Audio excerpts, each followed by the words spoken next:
ಹರಿ ಓಂ. ಜನ್ಮಾದ್ಯಸ್ಯ ಯತೋನ್ಮಯಾತ್ ಇತರತಃ ಅರ್ಥೇಷ್ವಭಿಜ್ಞಸ್ವರಾಟ್ ತೇನೇ ಬ್ರಹ್ಮ ಹೃದಯ ಆದಿಕವಯೇ ಮುಹ್ಯಂತಿ ಯಂ ಸೂರಯಃ ತೇಜೋ ವಾರಿಮೃದಾಂ ಯಥಾ ವಿನಿಮಯೋ ಯತ್ರ ತ್ರಿಸರ್ಗೋ ಮೃಷಾ ಧಾಮ್ನಾ ಸ್ವೇನ ಸದಾ ನಿರಸ್ತಕುಹಕಂ ಸತ್ಯಂ ಪರಂ ಧೀಮಹಿ. ಯಸ್ಮಾತ್ ಬ್ರಹ್ಮೇಂದ್ರ ರುದ್ರಾದಿ ದೇವತಾನಾಂ ಶ್ರೇಯೋಪಿ ಚ ಜ್ಞಾನಸ್ಫೂರ್ತಿ ಸದಾ ತಸ್ಮೈ ಹರಯೇ ಗುರವೇ ನಮಃ. ಓಷ್ಠಾಪಿಧಾನಾನಕುಲಿ ದಂತೈಃ ಪರಿವೃತಾ ಪವಿಃ ಸರ್ವಸ್ಯೈವಾಚ ಈಶಾನಃ ಚಾರು ಮಾಂ ಇಹ ವಾದಯೇ. ವ್ಯಾಸಾಯ ಭವನಾಶಾಯ ಶ್ರೀಶಾಯ ಗುಣರಾಶಯೇ ಹೃದ್ಯಾಯ ಶುದ್ಧವಿದ್ಯಾಯ ಮಧ್ವಾಯ ಚ ನಮೋ ನಮಃ. ಸಮಸ್ತ ಗುರುಭ್ಯೋ ನಮಃ. ಹರಿ ಓಂ. ನಿನ್ನೆ ಜರಾಸಂಧಾದಿಗಳು ಕೃಷ್ಣನ ವಿರೋಧವನ್ನು ಯಾವುದಾದ್ರೂ ಒಂದು ರೀತಿಯಿಂದ ಮಾಡಬೇಕು ಅಂತ ನಿರ್ಣಯ ಕೈಗೊಂಡ್ರು. ಕೃಷ್ಣ ಯಾವ ರೀತಿಯಿಂದಲೂ ಎದುರಿಸಲಿಕ್ಕೆ ಆಗದ ವ್ಯಕ್ತಿ. 18 ಸಲ ಮಥುರೆಯ ಮೇಲೆ ಮುತ್ತಿಗೆಯನ್ನು ಹಾಕಿದ್ದೀವಿ. ಕೊನೆಗೊಂದು ದ್ವಾರಕಾ ನಿರ್ಮಾಣ ಮಾಡಿ ಇಲ್ಲಿಯ ಪ್ರಜೆಗಳನ್ನೆಲ್ಲ ಅಲ್ಲಿ ಸಾಗಿಸಿ ಸಂರಕ್ಷಣೆ ಮಾಡಿದ. ಹೀಗಾಗಿ ನಾವು ಖಾಲಿಯಾದ ಮಥುರೆಯ ಮೇಲೆ ಆಕ್ರಮಣ ಮಾಡಿ ಒಂದು ರೀತಿ ಅಪಹಾಸಕ್ಕೆ ಗುರಿಯಾದ್ವಿ. 23 ಅಕ್ಷೋಹಿಣಿ ಸೈನ್ಯವನ್ನು ಕರ್ಕೊಂಡು 18 ಸಲ ಹೋದರೂ ಅವನೇನು ಸೈನ್ಯ ಸಂಗ್ರಹ ಮಾಡಲಿಲ್ಲ. ನಮ್ಮೆಲ್ಲರ ಸಂಘಟನೆಯನ್ನು ನಿರ್ನಾಮ ಮಾಡಿ ಹಾಕಿದ. ಇದು ಅವನ ಚಾಣಾಕ್ಷತನ. ಕೊನೆಗೆ ಒಂದು ಉಪಾಯದಿಂದ ಕೃಷ್ಣನಿಗೆ ಅಪಮಾನವನ್ನು ಮಾಡುವ ಕಾರ್ಯವನ್ನಾದರೂ ಮಾಡಿ ನಾವು ಮನಸ್ಸಿಗೆ ಒಂದು ಸಮಾಧಾನವನ್ನು ಹಚ್ಚಿಕೊಳ್ಳೋಣ ಅಂತ ಜರಾಸಂಧ ಎಲ್ಲರೂ ಸೇರಿ ಒಂದು ವಾರ್ತೆಯನ್ನು ತಿಳ್ಕೊಂಡಿದ್ರು. ರುಕ್ಮಿಣಿ ಮನೆಗೆ ಬರುವ ಜನರ ಬಾಯಿಂದ ಕೃಷ್ಣನ ರೂಪ, ಸೌಂದರ್ಯ, ಸದ್ಗುಣಗಳು, ವ್ಯಕ್ತಿತ್ವ, ಪ್ರಭಾವ ಎಲ್ಲವನ್ನೂ ಕೇಳಿ ಕೃಷ್ಣನನ್ನೇ ಬಯಸ್ತಾ ಇದ್ರು. ಕೃಷ್ಣನು ರುಕ್ಮಿಣಿಯನ್ನೇ ಬಯಸ್ತಾ ಇದ್ದ. ಈಗೇನು ಮಾಡಲಿಕ್ಕೆ ಸಾಧ್ಯತೆ? ನಾವು ಕೃಷ್ಣಗೆ ರುಕ್ಮಿಣಿ ಸಿಗಲಾರದಂತೆ ನಾವು ಮಾಡಿದರೆ ಅದೇ ಒಂದು ನಾವು ಮಾಡಿದ ಮಹತ್ ಸಾಧನ. ಇನ್ಯಾವ ದೃಷ್ಟಿಯಿಂದಲೂ ಕೃಷ್ಣನನ್ನು ಎದುರಿಸಲಿಕ್ಕೆ ನಮ್ಮಿಂದ ಆಗದೇ ಇದ್ದಾಗ ಇದನ್ನಾದರೂ ಒಂದು ಮಾಡೋಣ ಅಂತ. ಅದಕ್ಕೆ ಸ್ವಯಂವರ ಬೇಡ, ಕ್ಷತ್ರಿಯರಿಗೆ ಆಮಂತ್ರಣ ಅನ್ನಬೇಕು, ಕೃಷ್ಣ ಬರ್ತಾನೆ. ರಾಜರಿಗೆ ಆಮಂತ್ರಣ ಅನ್ನಬೇಕು, ಅದಕ್ಕೂ ಇಂದ್ರ ಒಂದು ಉಪಾಯ ಮಾಡಿಬಿಟ್ಟ. ಆದ್ದರಿಂದ ಬ್ರಾಹ್ಮ ವಿವಾಹ ಅಂತೇನು ವಿಧಿ ಇದೆ, ಅದನ್ನೇ ಮಾಡೋಣ. ಒಟ್ಟು ಕೃಷ್ಣನಿಗೆ ರುಕ್ಮಿಣಿ ತಪ್ಪಬೇಕು, ಸಿಗಬಾರದು ಅಂತೆಲ್ಲ ಯೋಚನೆ ಮಾಡಿ ಭೀಷ್ಮಕ ರಾಜ ವಯೋವೃದ್ಧ ಹಿಂದಕ್ಕೆ ಕೃಷ್ಣನ ವಿಶ್ವರೂಪವನ್ನು ನೋಡಿದ್ದ. ಕೃಷ್ಣ ಅವನು ತೋರಿಸಿದ್ದ. ರುಕ್ಮಿಣಿಯನ್ನು ನಾನು ಬಯಸೋದು ಇನ್ನು ಯಾವ ದೃಷ್ಟಿಯಿಂದಲೂ ಅಲ್ಲ, ನನ್ನ ನಿಯತ ಪತ್ನಿ.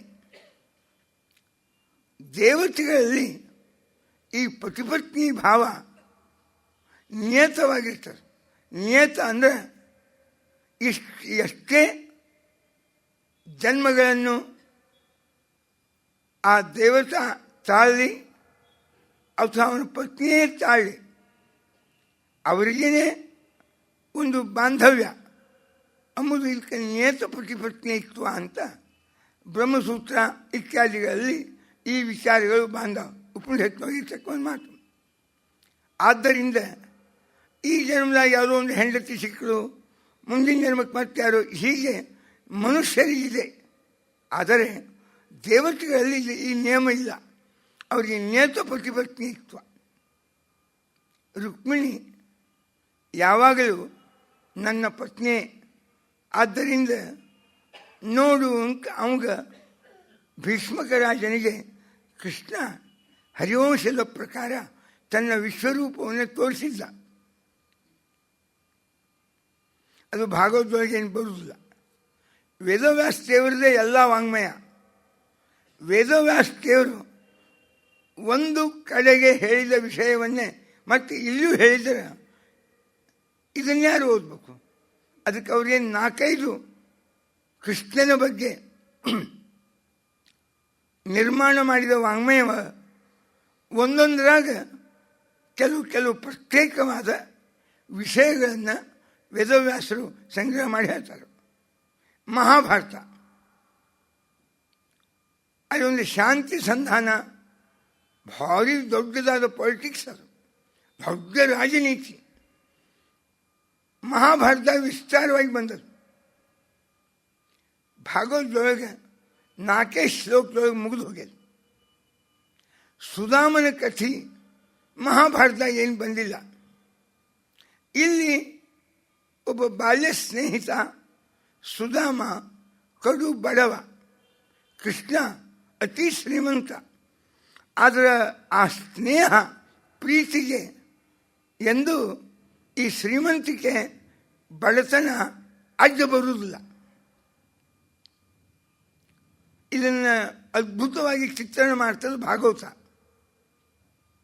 ಅಲ್ಲಿ ರಾಜನೀತಿ, ಕೃಷ್ಣನ ಸಂದೇಶಗಳು ರಾಜರಿಗೆ, ಇವೆಲ್ಲ ಪ್ರೌಢವಾದ ತತ್ವಜ್ಞಾನ, ರಾಜಕೀಯ ಸಿದ್ಧಾಂತಗಳು, ಸಾಮಾಜಿಕ ಕಾರ್ಯ, ಜಗತ್ತಿಗೆ ಜೀವನದ ಮೌಲ್ಯಗಳು, ಬದುಕಿನ ಆದರ್ಶಗಳು, ಇವುಗಳನ್ನೆಲ್ಲ ವಿಸ್ತಾರವಾಗಿ ತಿಳಿಸಿ ತೋರಿಸಿದ ವಾಂಗ್ಮಯ ಅದು ಮಹಾಭಾರತ. ಬಾಲ್ಯದ ಸವಿ ನೆನಪುಗಳನ್ನು, ರೋಚಕವಾದ ರಂಜಕವಾದ ಘಟನೆಗಳ ನಿರೂಪಣೆ, ಚಿತ್ರಣ ಅದು ಭಾಗವತದೊಳಗೆ. ಹೀಗೆ ವ್ಯಾಸರ ಸಮಗ್ರವಾದ ವಾಂಗ್ಮಯವನ್ನು ನಾವು ಅವಲೋಕಿಸಿದರೆ ನಮ್ಮ ಕೃಷ್ಣನ ಒಂದು ಪರಿಪೂರ್ಣವಾದ ಚಿತ್ರ ನಮ್ಮ ಕಣ್ಣೆದುರಿಗೆ ಬರ್ತದೆ. ಆ ಹಿನ್ನೆಲೆಯೊಳಗೆ ನಾವು ಕಾಣಬೇಕಾದದ್ದು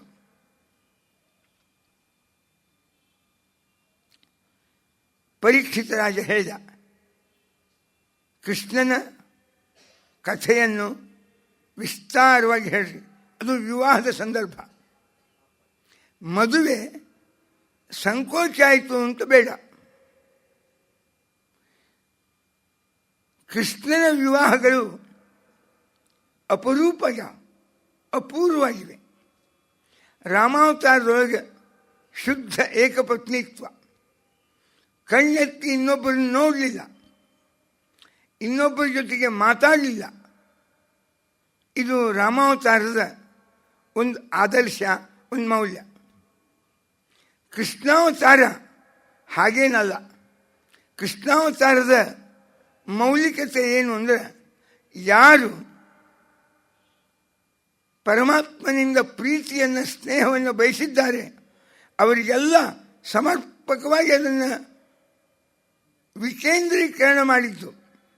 ಸ್ನೇಹ ಪ್ರೀತಿ ಅದರ ವಿಕೇಂದ್ರೀಕರಣ ಕಾರ್ಯ ಕೃಷ್ಣಾವತಾರದಲ್ಲಿ, ಅದರ ಕೇಂದ್ರೀಕರಣ ಕಾರ್ಯ ರಾಮಾವತಾರದೊಳಗೆ. ಈ ಒಂದು ವ್ಯತ್ಯಾಸವನ್ನು ನಾವು ಕಾಣ್ತೀವಿ. ಕೃಷ್ಣನ ಅದ್ಭುತವಾದ ವಿವಾಹದ ಸಂದರ್ಭಗಳು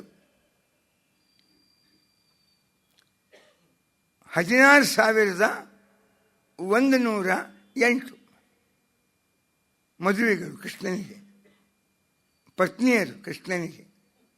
ಪರಿವಾರ ಬಹಳ ದೊಡ್ಡದು. ವಿಮರ್ಶೆ ಮಾಡುವವರು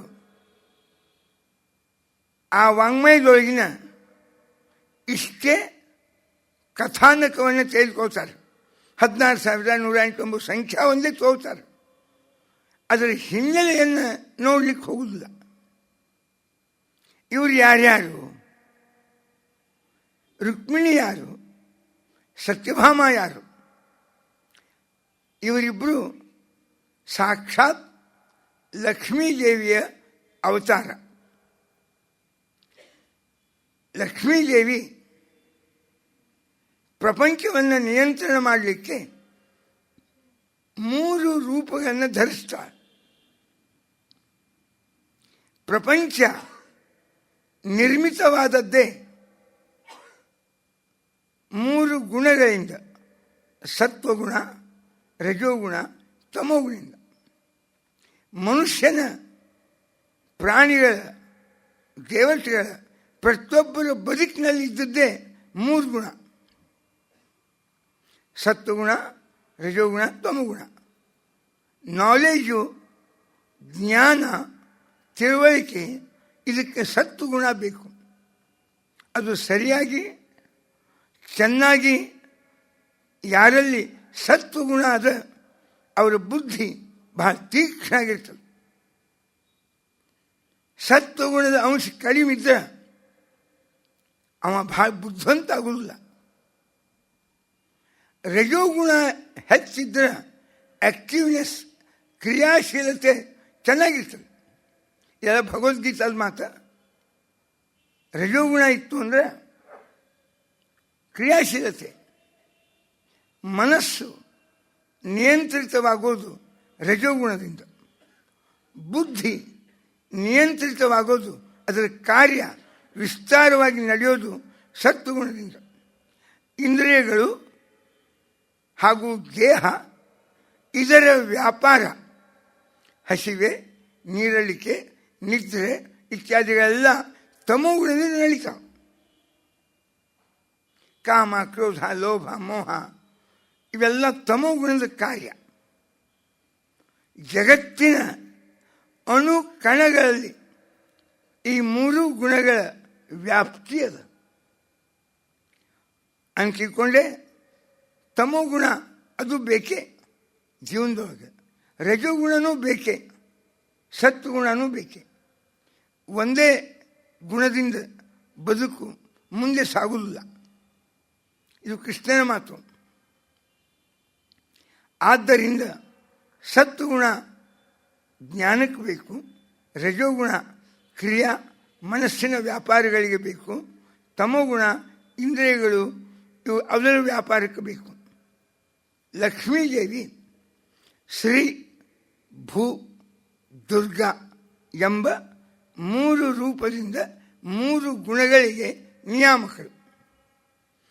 ಶ್ರೀ ಎಂಬುವ ರೂಪದಿಂದ ಸತ್ವಗುಣಕ್ಕೆ ನಿಯಾಮಕರು. ರಜೋಗುಣದ ಭೂರೂಪದಿಂದ ರಜೋಗುಣಕ್ಕೆ ನಿಯಾಮಕರು. ದುರ್ಗಾ ರೂಪದಿಂದ ತಮೋಗುಣಕ್ಕೆ ನಿಯಾಮಕರು. ಆದ್ದರಿಂದ ಈಗ ಶ್ರೀರೂಪ, ಭೂರೂಪ 2 ರೂಪಗಳು ಭೂಮಿಯಲ್ಲಿ ಅವತರಿಸಿವೆ. ಪರಮಾತ್ಮನ ಲಕ್ಷ್ಮೀದೇವಿಯ ರೂಪಗಳು. ಶ್ರೀರೂಪ ರುಕ್ಮಿಣಿ, ಭೂರೂಪ ಇವಳೇ ಸಾಕ್ಷಾತ್ ಸತ್ಯಭಾಮ. ದುರ್ಗಾ ರೂಪ ಅವತಾರವನ್ನು ಧಾರಣ ಮಾಡಿದ್ದು. ಕಂಸನ ಕೈಯಿಂದ ಆಕಾಶಕ್ಕೆ ಹಾರಿ ಹೋದ್ಲು ದುರ್ಗಾದೇವಿ. ಈಗ 3 ರೂಪದಿಂದ ಪರಮಾತ್ಮನ ಸೇವೆಗಾಗಿ ಲಕ್ಷ್ಮೀದೇವಿ ಅವತರಿಸಿದಳು. ಇದು ಭಾಗವತದ ಮಾತು, ಹರಿವಂಶದ ಮಾತು. ಆದ್ದರಿಂದ ರುಕ್ಮಿಣಿಯನ್ನು ಕೃಷ್ಣ ಬಯಸಿದ. ಯಾಕೆ? ಅವಳು ಸಾಕ್ಷಾತ್ ಪರಮಾತ್ಮನ ನಿಯತ ಪತ್ನಿ, ನಿತ್ಯ ಅವಿಯೋಗಿನಿ ಅಂತ ವಿಶೇಷಣಗಳು. ಆ ನಿತ್ಯ ಅವಿಯೋಗಿನಿಯಾಗಿರ್ತಕ್ಕ ಲಕ್ಷ್ಮೀದೇವಿಯ ಈ ರೂಪ ಅದು ರುಕ್ಮಿಣಿ. ಭೂಗುಣ ಅದಕ್ಕೆ ರಜೋಗುಣಕ್ಕೆ ನಿಯಾಮಕವಾದ ರೂಪ ಸತ್ಯಭಾಮಾದೇವಿ. ಈ ರುಕ್ಮಿಣಿಯನ್ನೇನು ಬಯಸಿದ, ಇದರ ಜೊತೆಗೆ ಇವು ಎರಡು ಪ್ರಧಾನ ರೂಪಗಳು, ಸಾಕ್ಷಾತ್ತಾಗಿ ಅವತರಿಸಿದ ರೂಪಗಳು. ಇನ್ನು ಜಾಂಬವತಿ ಮೊದಲಾದ 6 ಜನ ಮಹಿಷಿಯರು, ಅಂದರೆ ಕೃಷ್ಣನ ಮಳ್ಳದಿಯರು, ಇವರೆಲ್ಲ ಸಾಕ್ಷಾತ್ ಲಕ್ಷ್ಮಿಯ ಅವತಾರ ಅಲ್ಲ, ಲಕ್ಷ್ಮೀದೇವಿಯ ವಿಶೇಷವಾದ ಸನ್ನಿಧಾನವನ್ನು ಹೊಂದಿದವರು. ಇವರೆಲ್ಲರೂ ಲಕ್ಷ್ಮೀದೇವಿಯ ಸನ್ನಿಧಾನವನ್ನು ಹೊಂದಿದವರು. ಇನ್ನು ಅಗ್ನಿದೇವರಿಗೆ 16,100 ಜನ ಮಕ್ಕಳು, ಅಗ್ನಿಯ ಜ್ವಾಲೆಗಳು, ಅದಕ್ಕೆ ನಿಯಾಮಕವಾದ ರೂಪಗಳು ಅಷ್ಟು. ಇವರೆಲ್ಲ ಅಗ್ನಿಪುತ್ರರು. ಅವರು ಕೃಷ್ಣ ತಮಗೆ ಪತಿಯಾಗಬೇಕು ಅಂತ ಹೇಳಿ ತಪಶ್ಚರ್ಯವನ್ನು ಮಾಡಿದರು. ಅವರೇ ಈಗ ಬೇರೆ ಬೇರೆ ರಾಜರ ಕುಮಾರಿಯರಾಗಿ ಗೋಪಿಕೆಯರಾಗಿಯೂ ಅವತಾರವನ್ನು ಎತ್ತಿದ್ದಾರೆ. ಹೀಗಾಗಿ ಪರಮಾತ್ಮ ಅವರನ್ನೆಲ್ಲ ಸ್ವೀಕಾರ ಮಾಡಿದ. ಇದು ಈ ಕೃಷ್ಣನ ವಿವಾಹಗಳ ತಾತ್ವಿಕ ರೂಪ.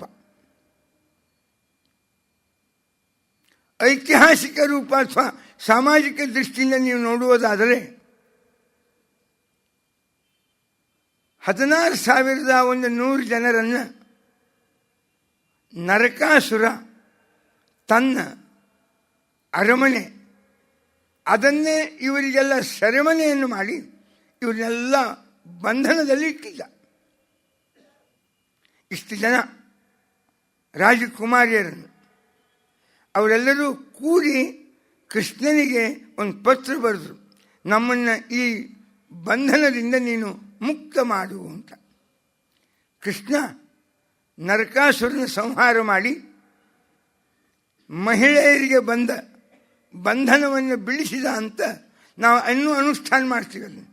ಪ್ರತಿಯೊಬ್ಬ ಸಮರ್ಥ ಪುರುಷನ ಕರ್ತವ್ಯ ಸ್ತ್ರೀಯನ್ನು ಬಂಧನದಲ್ಲಿ ಇಡಬಾರ್ದು, ಬಹಳಷ್ಟು ಬಂಧನದಲ್ಲಿ ಇಡಬಾರ್ದು, ಸರಿಯಾದ ರೀತಿಯಲ್ಲಿರಬೇಕು ಅನ್ನುವ ಸಂಕೇತವಾಗಿ ಆ ನರಕ ಚತುರ್ದಶಿ ಎಂಬುದನ್ನು ಇವತ್ತಿಗೂ ಪರಿಪಾಲನೆ ಮಾಡ್ತೀವಿ.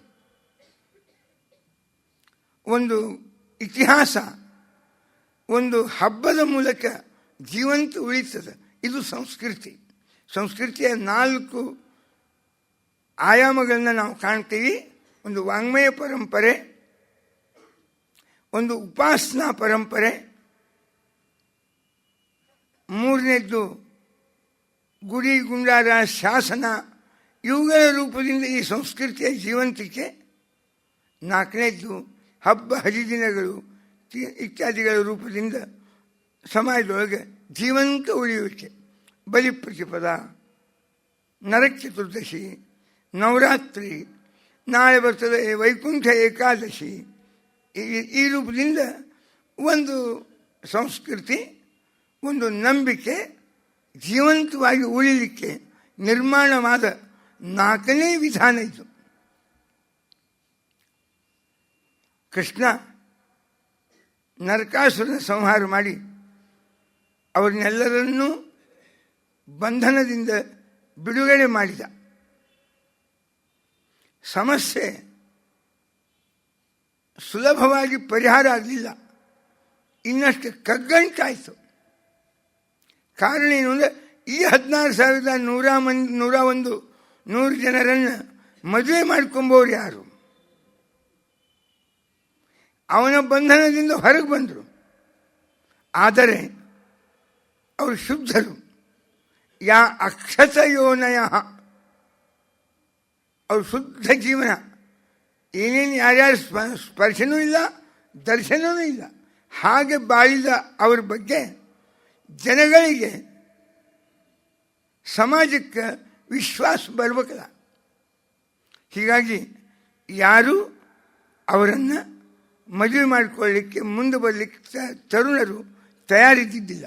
ಯಾಕೆ ಒಂದು ಸಣ್ಣ ಅಪವಾದ ನರಕಾಸುರನ ಅಂತಃಪುರದಲ್ಲಿ ಸೆರೆಯಲ್ಲಿ ಅನೇಕ ವರ್ಷ ಇದ್ದವರು, ಅಧೀನರಾಗಿ ಇದ್ದವರು ಅಂತ ಒಂದು ಅಪವಾದ. ಕೃಷ್ಣಂದ ಕೊನೆಗೆ ಅವ್ರಿಗೆ ಪಶ್ಚಾತ್ತಾಪ ಆಗಬಾರ್ದು. ಸುಮ್ಮ ಅಂತಃಪುರದಾಗಿದ್ವಿ, ಒಂದು 2 ಹೊತ್ತು ಊಟ ಸಿಕ್ತಿತ್ತು ನಮಗೆ. ಹೊರಗೆ ಬಂದೀವಿ, ಇಲ್ಲ ಸಮಾಜ ನಮ್ಮನ್ನು ಸಂಶಯ ದೃಷ್ಟಿಯಿಂದ ನೋಡ್ತದೆ. ಸ್ಥಾನ ಇಲ್ಲ, ಮಾನವೂ ಇಲ್ಲ, ಬದುಕು ಮತ್ತಷ್ಟು ದುರ್ಭರ ಅಂತ ಆಗಬಾರ್ದು. ಕೃಷ್ಣನ ರಾಜನಿ ಭಾವ ಒಂದು ದೊಡ್ಡ ಒಂದು ಉಪನ್ಯಾಸ ಮಾಲಿಕನೇ ಸ್ತ್ರೀಯರ ಬಗ್ಗೆ ಕೃಷ್ಣನ ಅಭಿಪ್ರಾಯಗಳು, ಅನಿಸಿಕೆಗಳು, ಆದರ್ಶಗಳು ಈ ಮಾತನ್ನು ಸೂಚನೆ ಮಾಡ್ತಾನೆ. ಬಲರಾಮ ಸುಭದ್ರೆಯನ್ನು ದುರ್ಯೋಧನ ಕೊಡ್ತೀನಿ ಅಂತ ಮಾತು ಕೊಟ್ಬಿಟ್ಟ, ಯಾರನ್ನೂ ಕೇಳಿಲ್ಲ. ಕೃಷ್ಣ ಅದಕ್ಕೆ ಪ್ರತಿಯಾಗಿ ಅವನೇನು ಪ್ರೀತಿಯಿಂದ ನಮ್ಮ ತಂಗಿಯನ್ನು ಪಡ್ಕೊಂಡು ಹೋದದ್ದಲ್ಲ.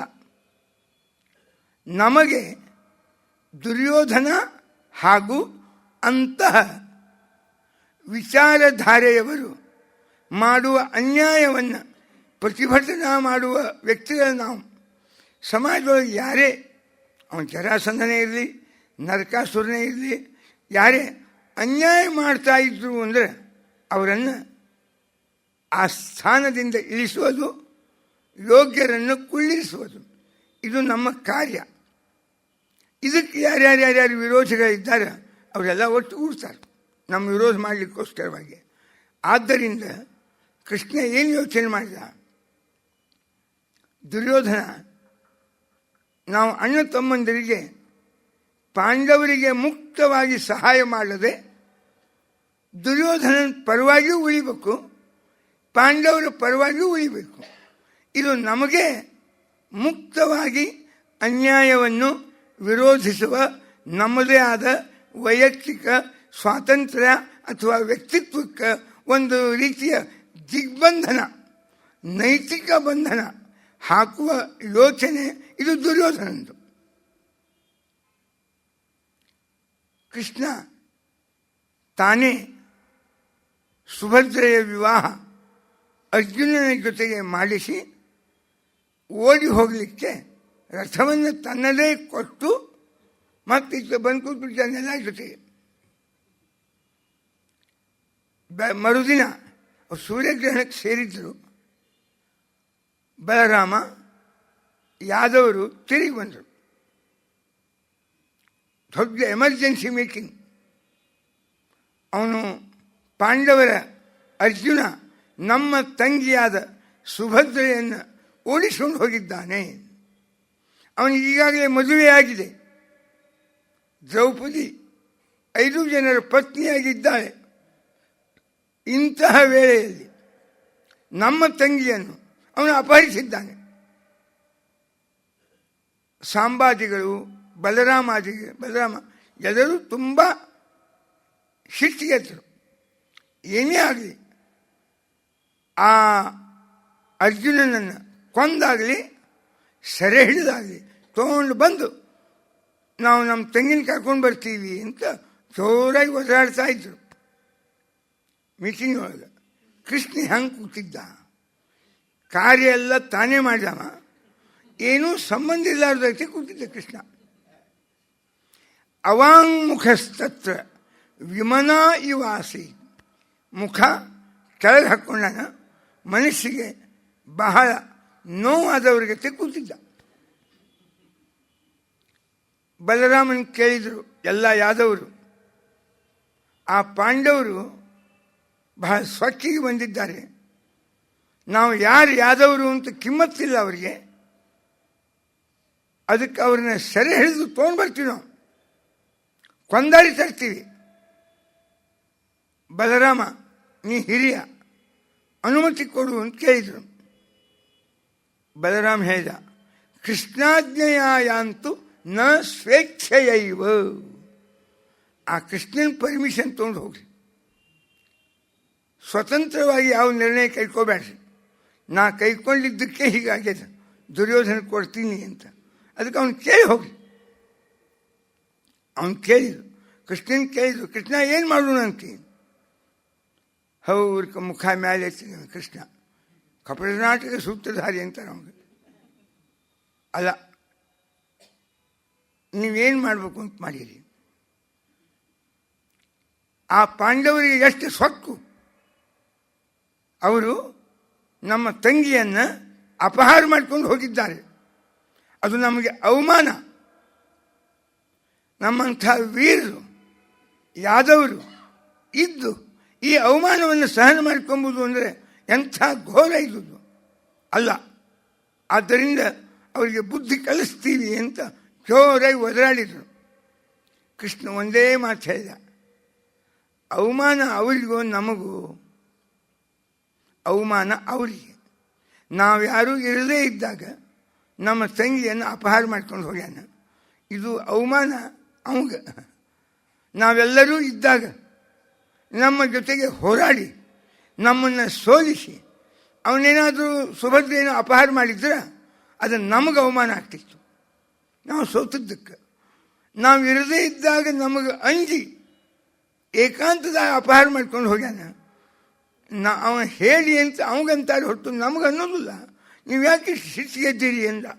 ಒಮ್ಗಿಲೆ ದೋನಾಥ್ ಪಾಪ ಎಷ್ಟೋ ಭಾರಿ ದೋಲಾಡ್ಕೊತಿದ್ರು ಯಾವ್ದೋ. ಇದು ಸೈಕಾಲಜಿ ಏಸೇ ಬಿಟ್ಟವ. ಆಮೇಲೆ ಕೃಷ್ಣ, ಸರಿ, ನಮ್ಮ ತಂಗಿ ಸುಭದ್ರ ಹೆಣ್ಮಗಳು, ಯಾರದೇ ಮನೆಯೊಳಗೆ ಹೆಣ್ಮಕ್ಳು ಹುಟ್ಟಲಿ ಇನ್ನೊಬ್ಬರಿಗೆ ಕೊಡಲಿಕ್ಕೆ ಹುಟ್ಟಿರ್ತಾರೆ, ಮನೆಯಾಗೇನು ಇಟ್ಕೊಳ್ಳಿಕ್ಕೆ ಇರುವುದಿಲ್ಲ. ಯಾರು ಇನ್ನೊಬ್ಬರಿಗೆ ಇಟ್ಕೊಳ್ಳಿ ಸಾಧನೆ ಇಲ್ಲ. ಅದಕ್ಕೆ ಅರ್ಥೋ ಹಿ ಕನ್ಯಾ ಪರಕೀಯ ಏವ ಅಂತಂತಾರೆ. ಅದನ್ನ ನಾವಂತೂ ಮದುವೆ ಮಾಡಿಕೊಡ್ಬೇಕು.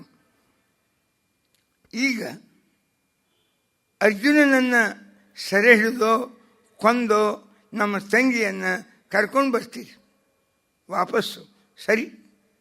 ಆದರೆ ಅವನು ಏನು ಮಾತು ಹೇಳ್ತಾನೆ, ಇದು ಸ್ತ್ರೀಯರ ಬಗ್ಗೆ ಇರ್ತಕ್ಕ ಅವನ ಅಭಿಪ್ರಾಯ.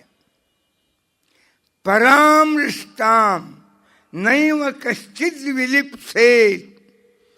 ಒಬ್ಬರು ಅಪಹರಿಸಿಕೊಂಡು ಹೋದ ಹೆಂಗಸರನ್ನು ಉಳಿದವರು ಎಂದೂ ಸ್ವೀಕಾರ ಮಾಡಲಿಕ್ಕೆ ಸಿದ್ಧಿರುವುದಿಲ್ಲ.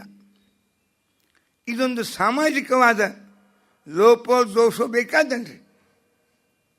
ಆದರೆ ಪರಾಮೃಷ್ಟಾಂ ನೈವ ಕಶ್ಚಿದ್ ವಿಲಿಪ್ಸೇತ್. ಆದ್ದರಿಂದ ನಮ್ಮ ಸುಭದ್ರೆಯನ್ನು ಮರಳಿ ಕರೆದುಕೊಂಡು ಬಂದ ಬಳಿಕ ಅವಳ ಮದುವೆಯನ್ನು ಯೋಗ್ಯ ವರನ ಜೊತೆಗೆ ಮಾಡುವ ಹೊಣೆಗಾರಿಕೆಯನ್ನು ಯಾರು ಹೊತ್ತುಕೊಳ್ತೀರಿ ಅವ್ರು ಕರ್ಕೊಂಡು ಬರ್ರಿ ಎಂದ. ಬಲರಾಮನಿಗೆ ನೇರವಾಗಿ ತಗಲಿತು ಈ ಬಾಣ.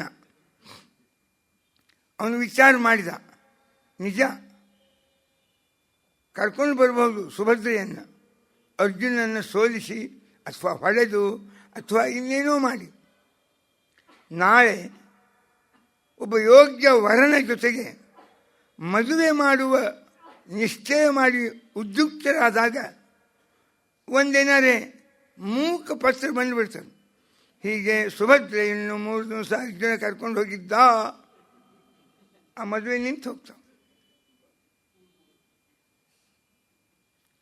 ಅದರಿಂದ ಸುಮ್ಮನೆ ಇಲ್ಲಿ ಯಾಕೆ ಜವಾಬ್ದಾರಿ? ಗಪ್ಪಾದ ಬಲರಾಮ. ಎಲ್ಲ ಯಾದವರು ಗಪ್ಪಾದ, ಯಾರೂ ಆ ಜವಾಬ್ದಾರಿ ತೆಗೆದುಕೊಳ್ಳಿಕ್ಕೆ ಯಾರೂ ತಯಾರಿರಲಿಲ್ಲ. ಕೃಷ್ಣನ ಮತ್ತು ನೀವು ಯಾರೂ ಕರ್ಕೊಂಡು ಬಂದು ಇನ್ನೊಂದು ಮದುವೆ ಮಾಡಲಿಕ್ಕೆ ತಯಾರಿಲ್ಲ, ಜವಾಬ್ದಾರಿ ತೋಳಿಕ್ಕೆ ತಯಾರಿಲ್ಲ.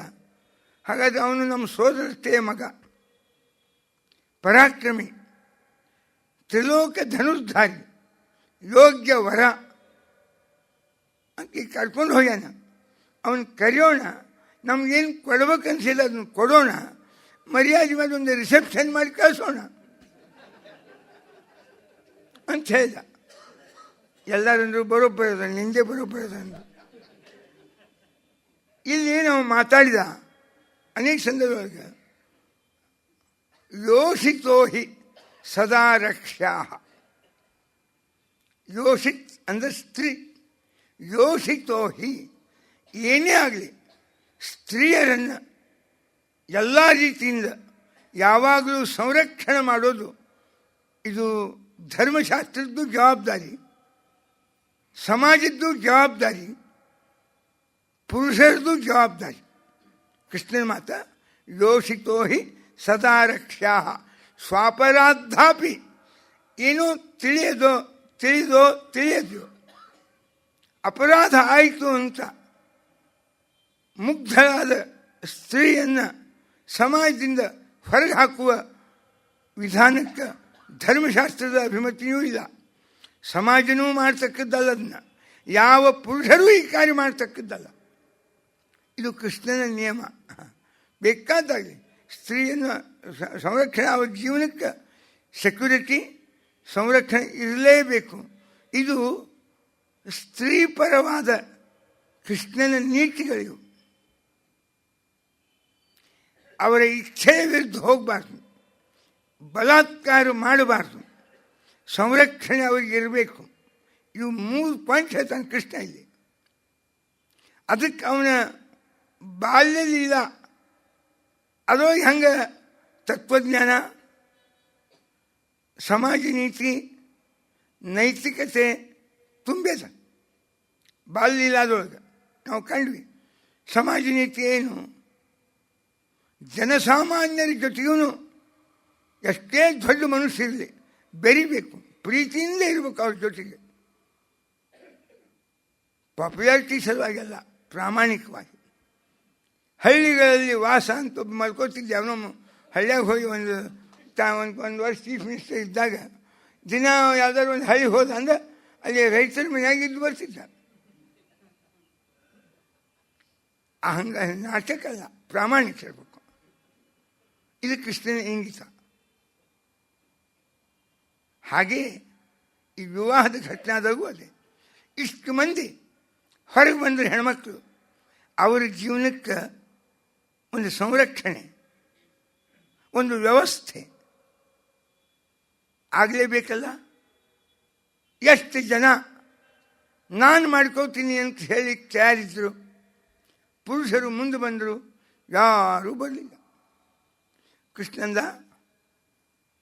ನಾನೇ ಅವರನ್ನು ಮದುವೆ ಮಾಡಿಕೊಂಡು ಅವರಿಗೆ ಎಲ್ಲ ರೀತಿಯಿಂದ ವ್ಯವಸ್ಥೆ ಮಾಡಿಕೊಡ್ತೀನಿ ಎಂದ. ಒಂದು ದೊಡ್ಡ ಸಾಮಾಜಿಕ ಸಮಸ್ಯೆಯನ್ನು ಪರಿಹಾರ ಮಾಡಿದ. 16,100 ಮಂದಿನೂ ತಾನೇ ಮದುವೆ ಮಾಡಿಕೊಂಡು ಅಷ್ಟೆಲ್ಲ ಮನೆ, ಅಷ್ಟೆಲ್ಲನೂ ಅವ್ರಿಗೆ ಪ್ರತ್ಯೇಕವಾದ ವ್ಯವಸ್ಥೆ, ಅಷ್ಟು ರೂಪದಿಂದ ವಾಸ ಮಾಡಿದ. ಇದು ಸಾಮಾಜಿಕವಾಗಿ ಒಂದು ದೊಡ್ಡ ಸಮಸ್ಯೆ ಪರಿಹಾರ ಆಯಿತು. ಧಾರ್ಮಿಕವಾಗಿ ಇಷ್ಟು ಜನ ಕೃಷ್ಣನನ್ನು ಬಯಸಿದ್ರು. ಅವರ ತಪಸ್ಸಿಗೆ ಅನುಗುಣವಾಗಿ ಅವರನ್ನು ಕೃಷ್ಣ ಸ್ವೀಕಾರ ಮಾಡಿದ. ಇದು ತಾತ್ವಿಕವಾದ ಆಧ್ಯಾತ್ಮಿಕ ಹಿನ್ನೆಲೆ. ರಾಜಕೀಯವಾಗಿ ಎಷ್ಟು ಜನ ಆ ಹೆಣ್ಮಕ್ಕಳಿಗೆ ಸಂಬಂಧಿಕರಿದ್ದರು, ಅವರೆಲ್ಲರೂ ಕೃಷ್ಣನ ವಿಚಾರಕ್ಕೆ, ವ್ಯಕ್ತಿತ್ವಕ್ಕೆ ಮತ್ತು ಮಾರು ಹೋಗಿ ಅವನ ಅನುಯಾಯಿಗಳು, ಅವನ ಬೆಂಬಲಿಗರಾಗಿ ಜನಸಂಪಾದನೆ ಮಾಡಿದ. ಇದು ರಾಜಕೀಯವಾಗಿ. ಹೀಗೆ ಮಲ್ಟಿ ಡೈಮೆನ್ಷನ್ ಅಂತ ಅಲ್ಲ, ಹಾಗೆ ಕೃಷ್ಣನ ವ್ಯಕ್ತಿತ್ವವೇ ಹಾಗೆ. ಅದನ್ನು ನೋಡೋ ದೃಷ್ಟಿ 10 ಬಗೆ. ನಮಗೆ ಒಂದು ಬಗೆಯಿಂದ ಕಾಣ್ತೀವಿ, ಅಷ್ಟಾಗೆ ರಗಡಾಗಿ ಹೋಗಿರ್ತದೆ ನಮಗೆ.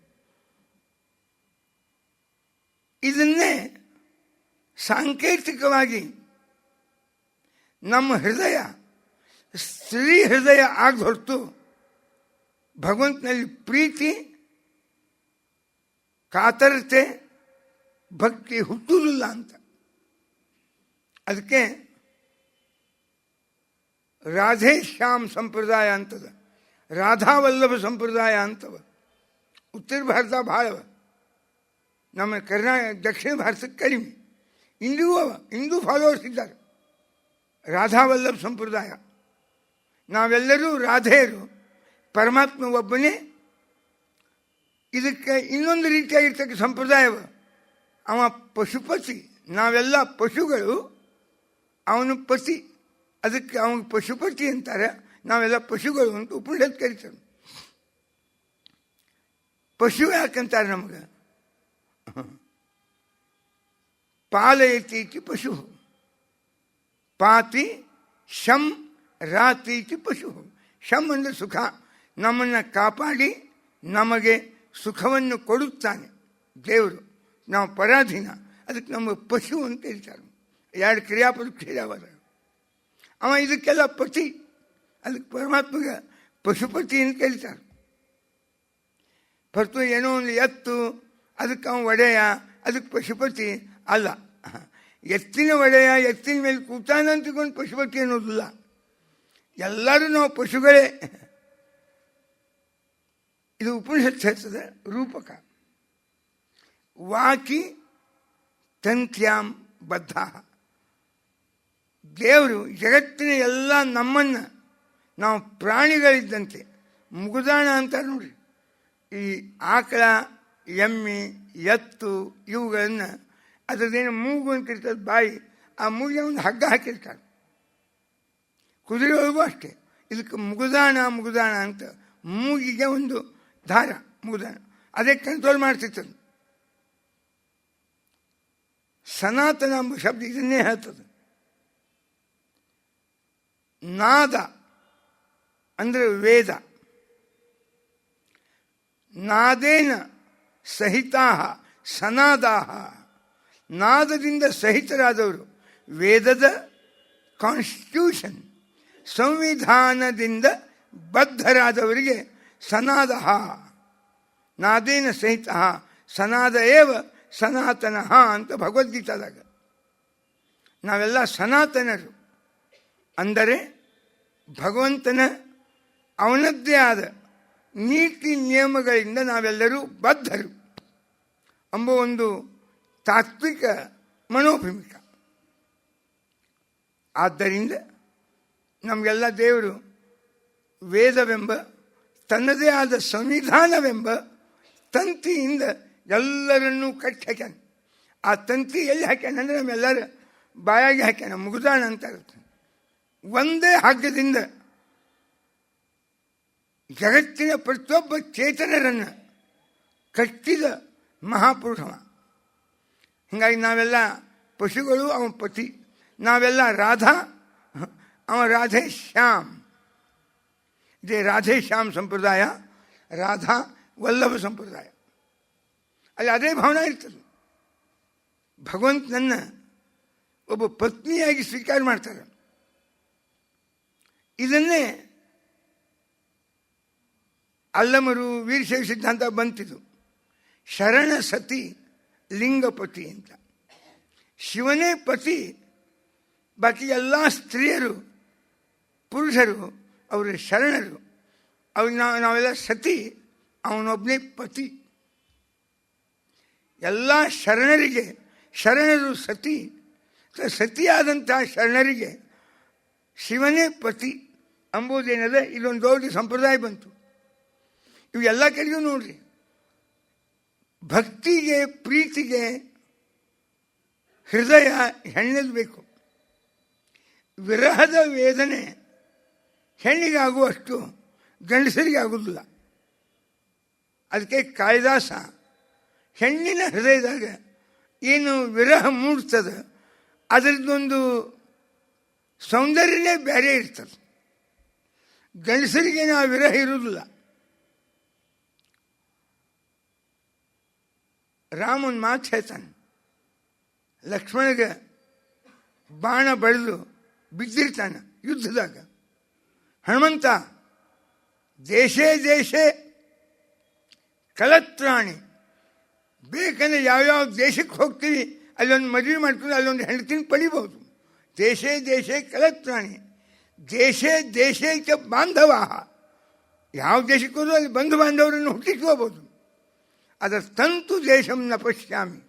ಆ ಜಗತ್ತಿನ ಯಾವ ದೇಶಕ್ಕೆ ಹೋದರೂ ನನಗೆ ಲಕ್ಷ್ಮಣನಂಥ ತಮ್ಮ ಮಾತ್ರ ಎಂದೂ ಸಿಗಲಿಕ್ಕೆ ಸಾಧ್ಯ ಇಲ್ಲ.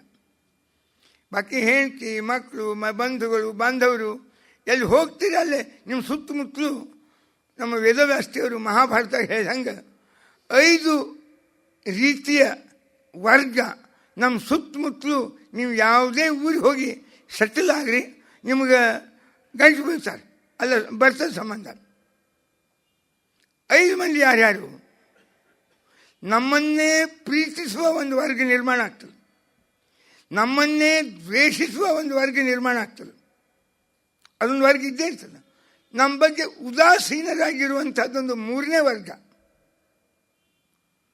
ಉಪಜೀವ್ಯರು, ಉಪಜೀವಕರು. ಇನ್ನು 2 ವರ್ಗ, ಒಟ್ಟು 5 ವರ್ಗ. ನಮ್ಮನ್ನು ಅವಲಂಬಿಸಿಕೊಂಡು ಬದುಕುವ ಒಂದು ವರ್ಗ ನಿರ್ಮಾಣ ಆಗ್ತದೆ. ನಾವು ಬದುಕಲಿಕ್ಕಾಗಿ ಕೆಲವರನ್ನು ಅವಲಂಬಿಸುವ ಅನಿವಾರ್ಯತೆ ಬರ್ತದೆ. ಇದಕ್ಕೆ ನಾವು ಬದುಕಲಿಕ್ಕೆ ಅವಲಂಬಿಸಿಕೊಳ್ಳಬೇಕಾದ ಜನ ಒಂದು, ನಮ್ಮನ್ನು ತಮ್ಮ ಬದುಕಿಗಾಗಿ ಅವಲಂಬಿಸುವ ಜನ ಒಂದು.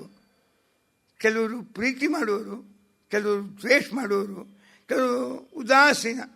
ಏನು ನಿಮ್ಮ ಬಗ್ಗೆ ಪ್ರೀತಿನೂ ಇಲ್ಲ, ನಿಮ್ಮ ಬಗ್ಗೆ ದ್ವೇಷವೂ ಇಲ್ಲ, ತಮ್ಮಷ್ಟಕ್ಕೆ ತಾವು ಇರ್ತಾರೆ.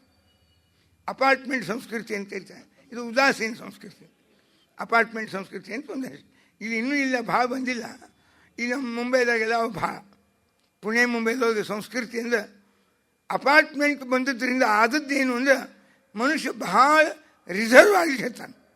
ಯಾರು ಸುಖ ದುಃಖದೊಳಗೆ ಭಾಗಿಯಾಗೋದಿಲ್ಲ, ಜನರ ಸಂಪರ್ಕ ಇಲ್ಲ, ಮಂದಿ ಮಾರಿ ನೋಡುವುದಿಲ್ಲ, ನೇರವಾಗಿ ತಮ್ಮ ಮನೆಗೆ ಹೋಗ್ತಾನೆ. ತಮ್ಮ ಫ್ಲೋರ್ ಯಾವುದದ ಲಿಫ್ಟ್ ಏರೋದು, ತಮ್ಮ ಮನೆಗೆ ಹೋಗೋದು, ತಿನ್ನೋದು, ಉಣ್ಣೋದು, ಮುಗಿಸೋದು. ಇಷ್ಟು ಮನುಷ್ಯನ ಸಾಮಾಜಿಕ ಸಂಬಂಧಗಳೇ ಶಿಥಿಲಾಗ್ಲಿಕ್ಕತ್ತಾವ. ಇವು ಅಪಾರ್ಟ್ಮೆಂಟ್ ಸಂಸ್ಕೃತಿ. ಅಲ್ಲ, ಒಂದೇ ಜಾಗದಾಗ ಬಹಳ ಮಂದಿನೆಲ್ಲ ಸಮಾವೇಶ ಮಾಡ್ಲಿಕ್ಕೆ ಬರ್ತದೆ ನಿಜ, ಆದರೆ ಸಂಬಂಧಗಳು ಭಾಳ ಅವು ಬಿಡುಗಡೆ ಆಗ್ತವೆ, ಬಿರುಕು ಬೀಳಿಕತ್ತಾವ. ಅದಿರ್ಕೊಂಡು ಅದೊಂದು ವಿಷಯ ಬೇರೆಯೇ, ನಮಗೆ ಬೇಕಾದದ್ದು. ಆದ್ದರಿಂದ ಶ್ರೀಕೃಷ್ಣ ಪರಮಾತ್ಮ ಇದೊಂದು ಸಂಪ್ರದಾಯನೇ ಇದು. ಹಾಗಾಗಿ ತಾತ್ವಿಕವಾಗಿ ಅಗ್ನಿಯ ಪುತ್ರರು ಪರಮಾತ್ಮನ ಪತ್ನಿಯರು. ಆ ವಿರಹ ಇದ್ದರೆ ಆ ವ್ಯಕ್ತಿಯ ನಿಜವಾದ ಮಹತ್ವ ನಮಗೆ ಅರ್ಥ ಆಗ್ತದೆ.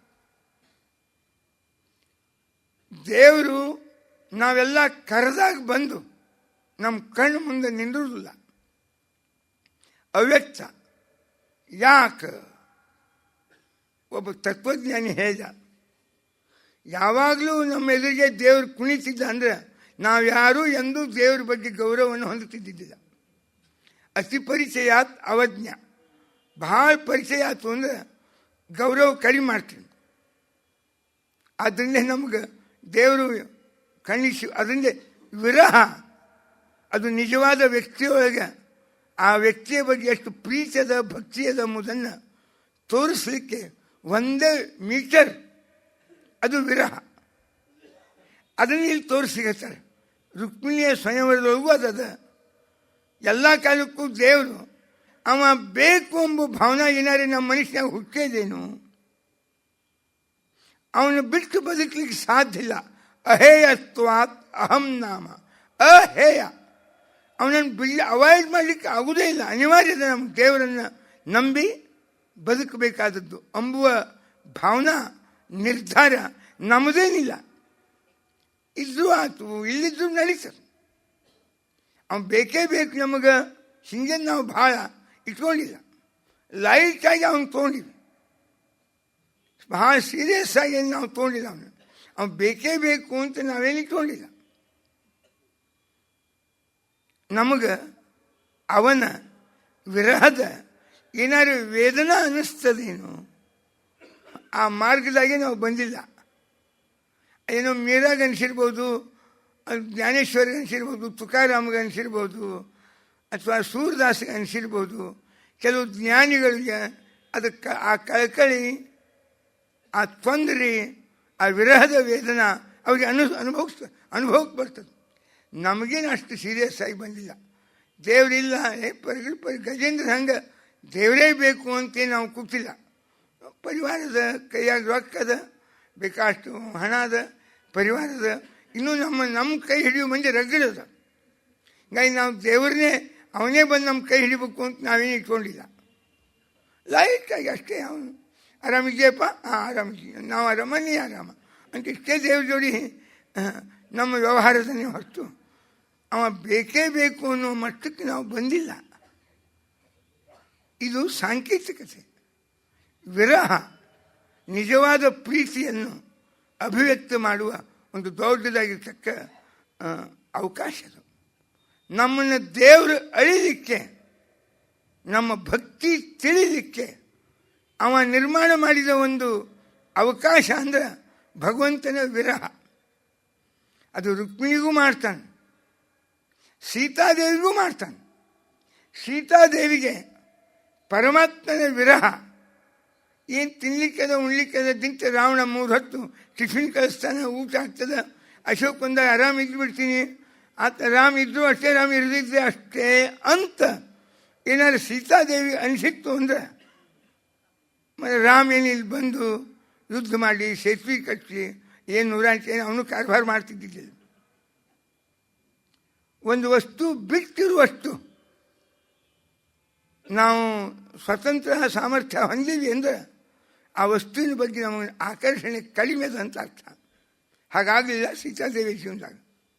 ಅದಕ್ಕೆ ಸೀತಾದೇವಿಯ ಬಗ್ಗೆ ರಾಮನು ಅತ್ತು ಕರೆದು ಹುಡುಕಿ ಕೇಳಿ ಬಂದವನ್ನೆಲ್ಲ ಕೇಳಿ ಅವನು ಶ್ರಮಪಟ್ಟಂಗೆ ತೋರಿಸಿದ.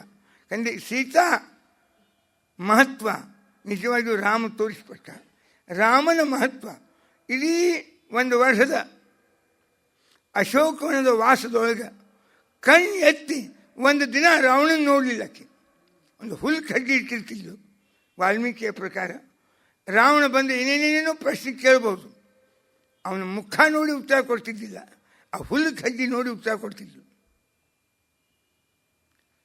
ವ್ಯಾಖ್ಯಾನಕಾರ ಬರೆದು ನೀನು ನನ್ನ ಕಣ್ಣೆದುರಿಗೆ ಹುಲ್ಲಿನ ಸಮಾನ ಅಂತಕ್ಕೆ ಅನ್ನಲು ಬಂದು ಅವೆಲ್ಲ ಮುಂದಿನ ವಿಚಾರ. ಅಂತೂ ಅವಳ ಪಾವಿತ್ರ್ಯ ಆ ರಾಮನ ವಿರಹದೊಳಗೆ ಹೆಂಗಿಲ್ಲಕ್ಕೆ ಅದನ್ನೇ ರುಕ್ಮಿಣಿಗೂ ತೋರಿಸಿದ. ಕೃಷ್ಣನ ವಿರಹದ ಒಂದು ಸನ್ನಿವೇಶ ನಿರ್ಮಾಣ ಆಯಿತು. ಪಾಂಡವರು ವನವಾಸಕ್ಕೆ ಹೋದರು. ಅಂತೂ ಗಂಡನ 12 ವರ್ಷದ ವನವಾಸ, 1 ವರ್ಷದ ಅಜ್ಞಾತವಾಸದ ಒಂದು ಪರಿಸ್ಥಿತಿ ನಿರ್ಮಾಣ ಆಯಿತು. ಎಲ್ಲ ಪಾಂಡವರ ಹೆಂಡಂದರು ತಮ್ಮ ತವ್ರ ಮನೆಗೆ ಹೋದ್ರು. 13 ವರ್ಷ ಮಕ್ಕಳನ್ನ ಕರ್ಕೊಂಡು ಆರಾಮ. ಈಕೆ ಒಬ್ಬಾಕಿ ಜೋಡಿ ಇದ್ಲು ನೋಡ್ರಿ, ದ್ರೌಪದಿ. ಅವ್ರ ಸುಖದಾಗ ಸುಖ ಅನುಭವಿಸಿದ್ಲು, ಅವ್ರ ದುಃಖದಾಗ ದುಃಖ ಅನುಭವಿಸಿದ್ಲು. ಇದು ಆದರ್ಶ ಸ್ತ್ರೀಯ ವಿರಹ ಬಿಟ್ಟು ಹೋಗ್ಲಿಕ್ಕೆ ಆಗಲಿಲ್ಲ.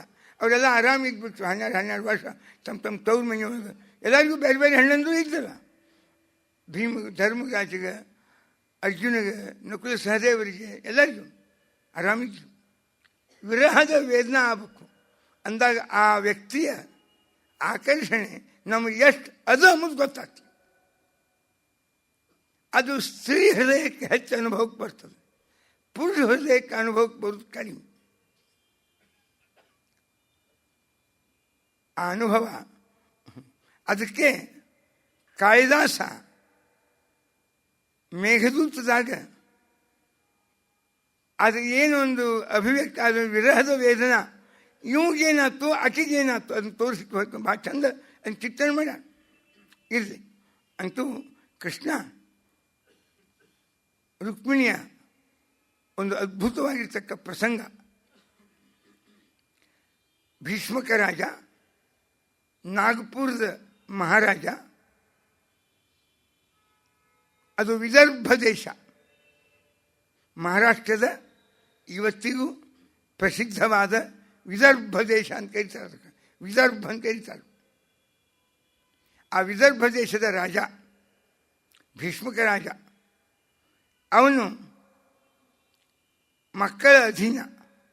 ಕೃಷ್ಣನ ವಿಶ್ವರೂಪ ನೋಡಿದರೂ ಮಗಳನ್ನು ಕೃಷ್ಣನಿಗೆ ಕೊಡಬೇಕೆಂಬ ಅಪೇಕ್ಷೆ ಇದ್ದರೂ ಆಗದ ಒಬ್ಬ ಪರಾಧೀನ ವ್ಯಕ್ತಿ. ನೋಡಿದ್ಲು.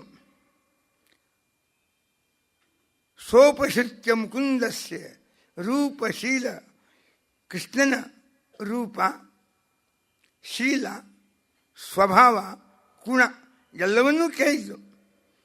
ಗೃಹಾಗತೈರ್ಗೀಯಮಾನಂ ತಂ ಮೇನೆ ಸದೃಶಂ ಪತಿಂ, ಮನೆಗೆ ಬರುವ ಜನರ ಬಾಯಿಂದ ಕೃಷ್ಣನ ಗುಣವರ್ಣನೆಯನ್ನು ಕೇಳಿ ಆಕರ್ಷಿತರಾಗಿದ್ದರು, ಅವನನ್ನೇ ಮದುವೆ ಮಾಡ್ಕೋಬೇಕು ಅಂತ. ಕೃಷ್ಣನೂ ಹಾಗೆ.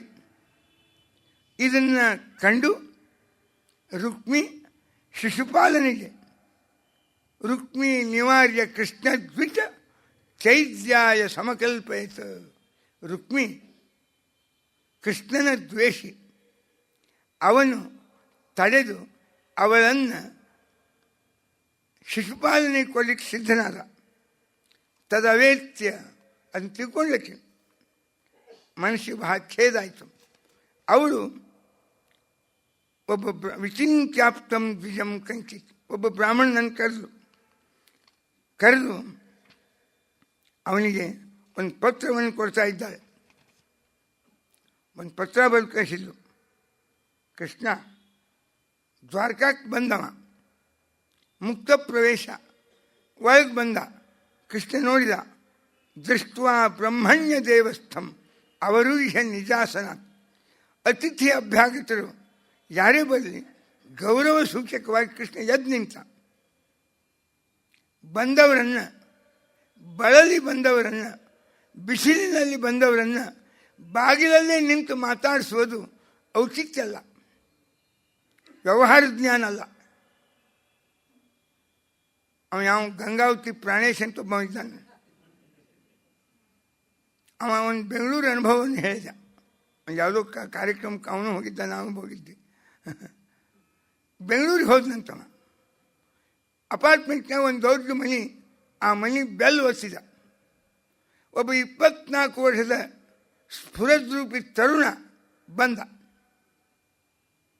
ಹಿಂಗೆ ಸೀಟ್ ತೋರಿಸ, ಬಾಗಿಲ ತೆಗೆದ, ಸೀಟ್ ಸೋಫಾ ತೋರಿಸ, ಕೂಡ್ರಿ ಅಂತ ಹಿಂಗೆ ಕೈ ಮಾಡಿ ಸೀದಾ ಒಳಗೆ ಹೋದ. ತಕ್ಷಣ ಅನ್ನಂತೀವ ಇವ ಸಾಫ್ಟ್ವೇರ್ ಇಂಜಿನಿಯರೇ ಇರ್ಲಿಕ್ಕೆ ಬೇಕು ಅಂತ. ಯಾಕೆ? ವ್ಯವಹಾರ ಜ್ಞಾನ ಕಡಿಮೆ ಇರ್ತದೆ. ಡಿಗ್ರಿ ಇರ್ತಾವ ರಗಡು, ಅದರ ವ್ಯವಹಾರ ಜ್ಞಾನ ಕಡಿಮೆ ಇರ್ತದೆ ಅಂತ ಅವ್ನು ಹೇಳ್ಬೇಕಾಯ್ತು. ಅಂತಿಕೊಂಡೆ ಹಿಂಗೆ ತೋರಿಸಿದ್ನಂತ ಒಳಗೆ ಹೋದ. ಹಾಗೆ ಅವ್ರ ಅಪ್ಪನ ಕಳಿಸಿದ್ನಂತ. ಅಪ್ಪ ಅವ ಯಾರಿದ್ದಾರೆ, ಯಾರೋ ಬಂದಾರೆ, ನೀವು ಹೋಗಿ ಮಾತಾಡ್ಸಿದೆ ಅಂತ. ಮಾತಾಡ್ಸೋದಿಲ್ಲ. ಇದು ಸಾಫ್ಟ್ವೇರ್ ಇಂಜಿನಿಯರ್ ಲಕ್ಷಣ ಅಂತ ಪಾಪ ಅವನೇ ಏನೋ ಹಾಸ್ಯ ಮಾಡಲಿಕ್ಕೆ ಹೇಳಿದ್ದಾವ. ನಮಗೇನು ಭಾಳ ಬೇಕಾಗಿಲ್ಲ ಅದು. ನಮಗೆ ಬೇಕಾದದ್ದು ನಾವು ವ್ಯವಹಾರದಾಗ ಏನು ತಪ್ಪಿರ್ತೀವಿ. ಮನೆಗೆ ಯಾರೇ ಒಬ್ಬ ಅತಿಥಿ ಬಂದ ಅಂದರೆ ಬಾಗಿಲ್ದಾಗೆ ನಿಂದಿರಿಸಿ ಮಾತಾಡಿಸ್ಬಾರ್ದು. ಯಾರೇ ಇಲ್ಲ ಅತಿಥಿಗಳು, ಬರ್ರಿ ಕೂಡ್ರಿ. ಶಬ್ದ ಖರ್ಚು ಮಾಡಲಿಕ್ಕೆ ಹಣವೇನು ಭಾಳ ಬೇಕಾಗುವುದಿಲ್ಲ. ಕೂಗಲಿಕ್ಕೆ ಒಂದು ಸುಭಾಷಿತಕಾರ ಹೇಳ, ಕೂಗಲಿಕ್ಕೆ ಒಂದು ಹುಲ್ಲಿನ ಚಾಪಿ, ಕುಡಿಲಿಕ್ಕೆ ಒಂದು ತಂಬಿ ನೀರು, ಮಾತಾಡಲಿಕ್ಕೆ 4 ಒಳ್ಳೆಯ ಶಬ್ದ. ಇವು 3ಕ್ಕೆ ನಿಮಗೆ ಏನು ತೊಂದರೆ ಆಗಬೇಕಾಗಿದೆ? ಶ್ರೀಮಂತರಿದ್ದರೆ ಬಂದ ಅತಿಥಿಗಳನ್ನು ಸತ್ಕಾರ ಮಾಡಬೇಕು ಅಂತೇನಿಲ್ಲ. ನೀವು ಎಷ್ಟೇ ಬಡತನದೊಳಗಿದ್ದರೂ ಬಂದ ಅತಿಥಿಗೆ ಇವು 3 ಏನು ಕೊರತೆ ಮಾಡಲಿಕ್ಕೆ ಬರುವುದಿಲ್ಲ ನಿಮಗೆ. ಒಂದು ಹುಲ್ಲಿನ ಚಾಪಿ ಕೂಡಲಿಕ್ಕೆ, ಕುಡಿಲಿಕ್ಕೆ ಒಂದು ನೀರು ಕೊಡ್ರಿ, 2 ಒಳ್ಳೆ ಮಾತಾಡಿ. ಇದು ವ್ಯವಹಾರ ಜ್ಞಾನ. ಕೃಷ್ಣ ನಿಜವಾಗಿಯೂ ಹೆಚ್ಚಿನ ವ್ಯವಹಾರ ಜ್ಞಾನ ಇದ್ದವರು. ಯಾರೇ ಮನೆಗೆ ಅತಿಥಿಗಳು ಬರಲಿ ಎದ್ದು ಗೌರವದಿಂದ ಸ್ವಾಗತ ಮಾಡಬೇಕು, 2 ಒಳ್ಳೆ ಮಾತಾಡಬೇಕು.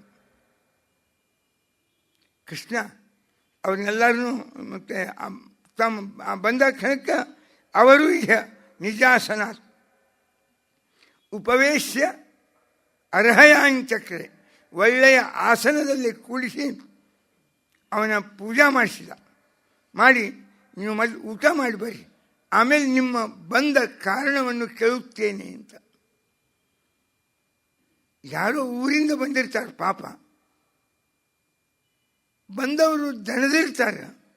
ಊಟ ತಿಂಡಿ ಆದಮೇಲೆ ನಾವೆಲ್ಲ ಸುದ್ದಿ ಕೇಳಬೇಕೆ ಹೊರತು ಹಾಗೆ ಕೇಳ್ಕೋತ ತಿಂದಿರ್ಬಾರ್ದು.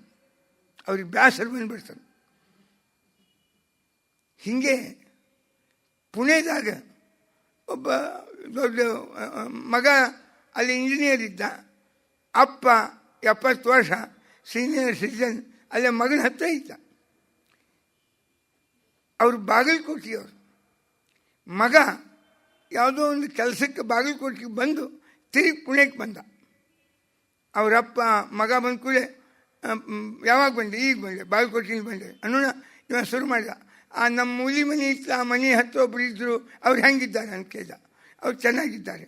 ಅಲ್ಲ ಇತ್ತ ನಮ್ಮ ಮನೆ ಹಿಂದೆ ಒಬ್ಬರು ಮನೆ ಇತ್ತಲ್ಲ ಅಂತ ಅದೇ ಊರಾಗ ಬೆಳೆದಿದ್ದ. ಎಲ್ಲರೂ ಕೇಳಿ ಹತ್ತ ಅವ ಅಂದ್ರೆ ನಾವು ಬಂದೀನಿ ಬಿಸಿಲಾಗ ಒದ್ದಾಡ್ಕೋತ ಸ್ವಲ್ಪ ನೀರು ಕುಡಿದ ಮೇಲೆ ಅದೇ ಸಾವಕಾಶ ತನ್ನ ಹಿಂದಿನ ಸ್ನೇಹಿತರು ಅಂತೇನಿರ್ತಲ್ಲ ಅವರೆಲ್ಲ ವಯೋವೃದ್ಧ ಸ್ನೇಹಿತರನ್ನ ಆಮೇಲೆ ಕೇಳೋದು ಇದು ಔಚಿತ್ಯಪೂರ್ಣ. ಈಗ ನಾವು ಬಂದೀನಿ ಅಂತ ಈಗ ಕೇಳಿಕತ್ತ ಅವ ಅಂದ.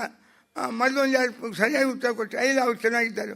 ಅಲ್ಲ ನಮ್ಮನೆ ಎದುರಿಗೆ ಒಬ್ರು ಇದ್ರಲ್ಲ ಅವರು ದಲ್ಪದೇನೇನು ಕುಲ್ಕರ್ಣಿ ಅಂತ ಈಗ ಯಾರೋ ಪಾಟೀಲ್ ಅಂತ ಇನ್ನೂ ಕೇಳಿಕತ್ತ. ಅವ್ರು ಸತ್ತು ಹೋಗ್ಯಾರ ಅಂತ ಅಂದ್ರೆ ಮುಂದೆ ಪ್ರಶ್ನೆನೇ ಬರೋದಿಲ್ಲ. ಇವ್ರು ಯಾರು? ಅವರು ಸತ್ತು ಹೋಗ್ಯಾರ. ಅವ್ರ ಅಪ್ಪಗೆ ಅರ್ಥ ಆಯ್ತು, ನಾನು ನಿನ್ನ ಕೇಳೋದು ಬಿಡ್ತೀನಿ ಹೊರತು ನೀ ಮಂದಿನ ಕೊಲ್ಬೇಡ ಅಂತ ಹೇಳಿದ. ಇದೇ ಅವ್ಯವಹಾರತನ ಅಂದ್ರೆ ನಮ್ಮಲ್ಲಿರ್ತಾವ. ಬಂದ ವ್ಯಕ್ತಿ ಯಾವ ಪರಿಸ್ಥಿತಿ ಒಳಗೆ ಬಂದಾನ ಅವನಿಗೆ ಆದರ ಉಪಚಾರ ನಾವು ಮಾಡಬೇಕು. ಸ್ವಲ್ಪ ದಣಿದು ವಿಶ್ರಾಂತಿ ತಗೊಳ್ಳಿ ಇದಿರುವುದಿಲ್ಲ. ನಮಗೇನು ಬೇಕು ಸುದ್ದಿ ಇನ್ಫಾರ್ಮೇಷನು ಬರೀ ಅದನ್ನ ಕೇಳ್ತಿರ್ತೇವೆ.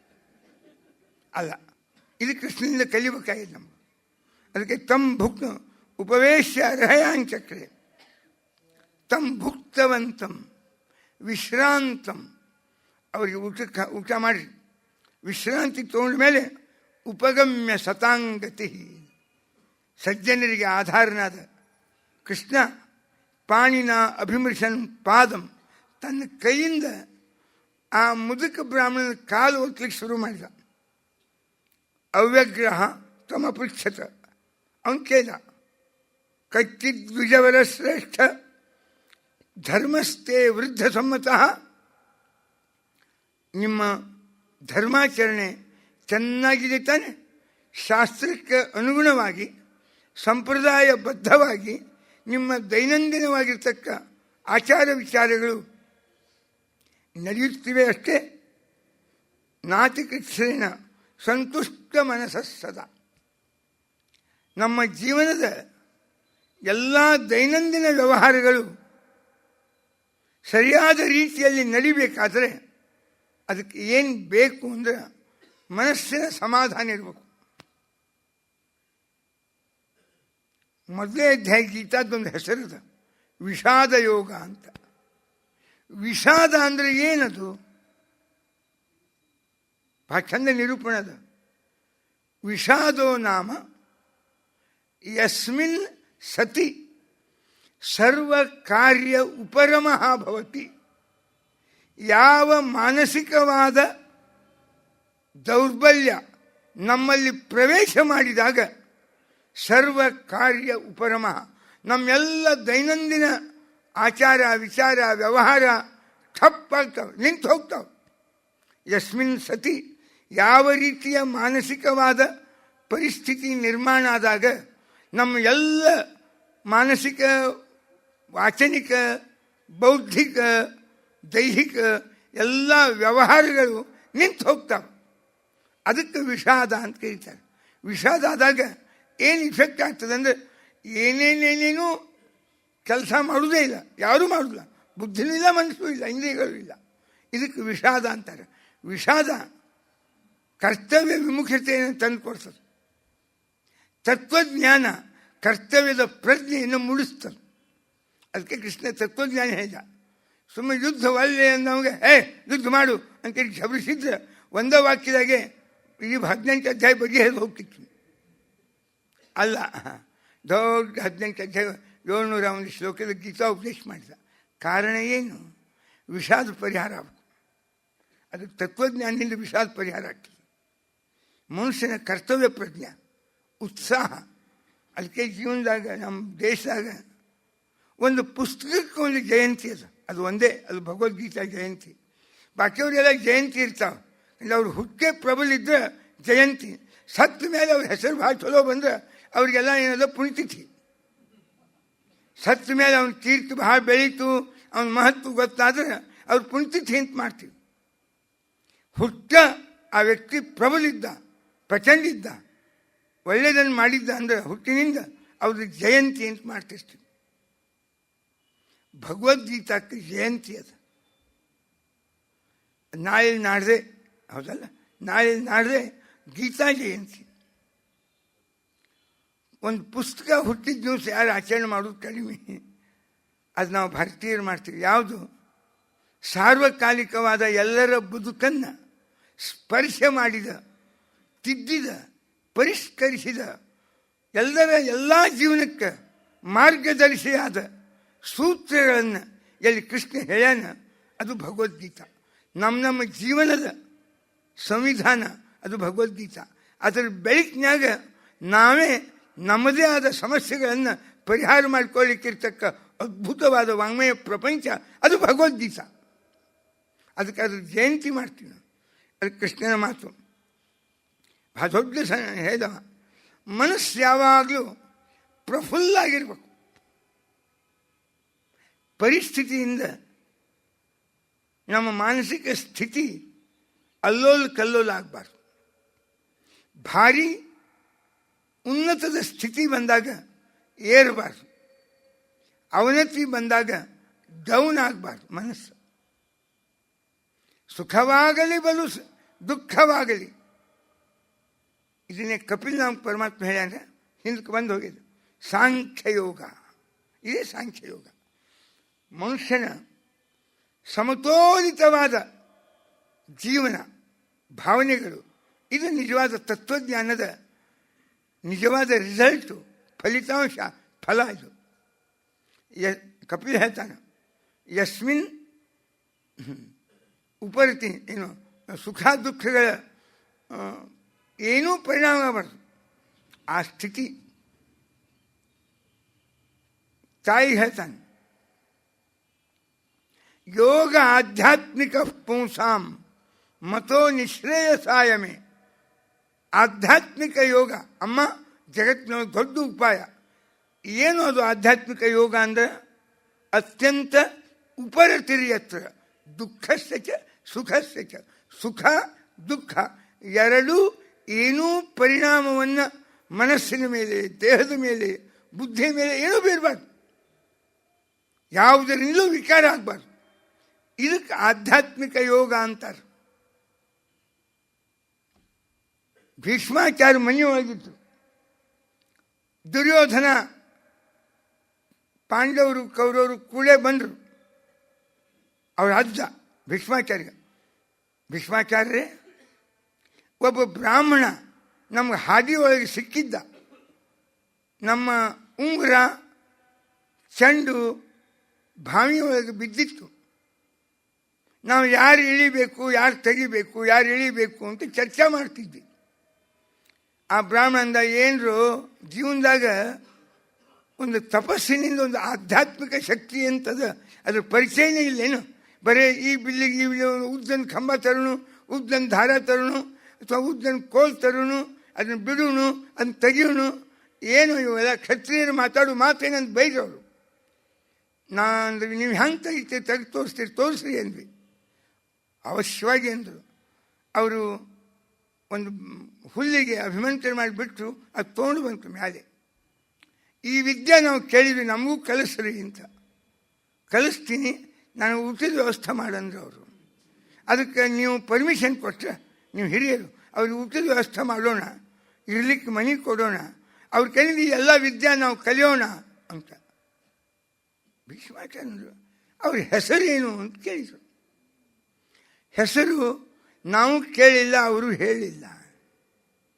ಹಂಗಾರೆ ಆಕಾರ ಹೆಂಗಿತ್ತು, ಬಣ್ಣ ಹೆಂಗಿತ್ತು, ಈ ಭೀಷ್ಮಾಚಾರ್ಯ ಕೇಳ್ತಾರೆ.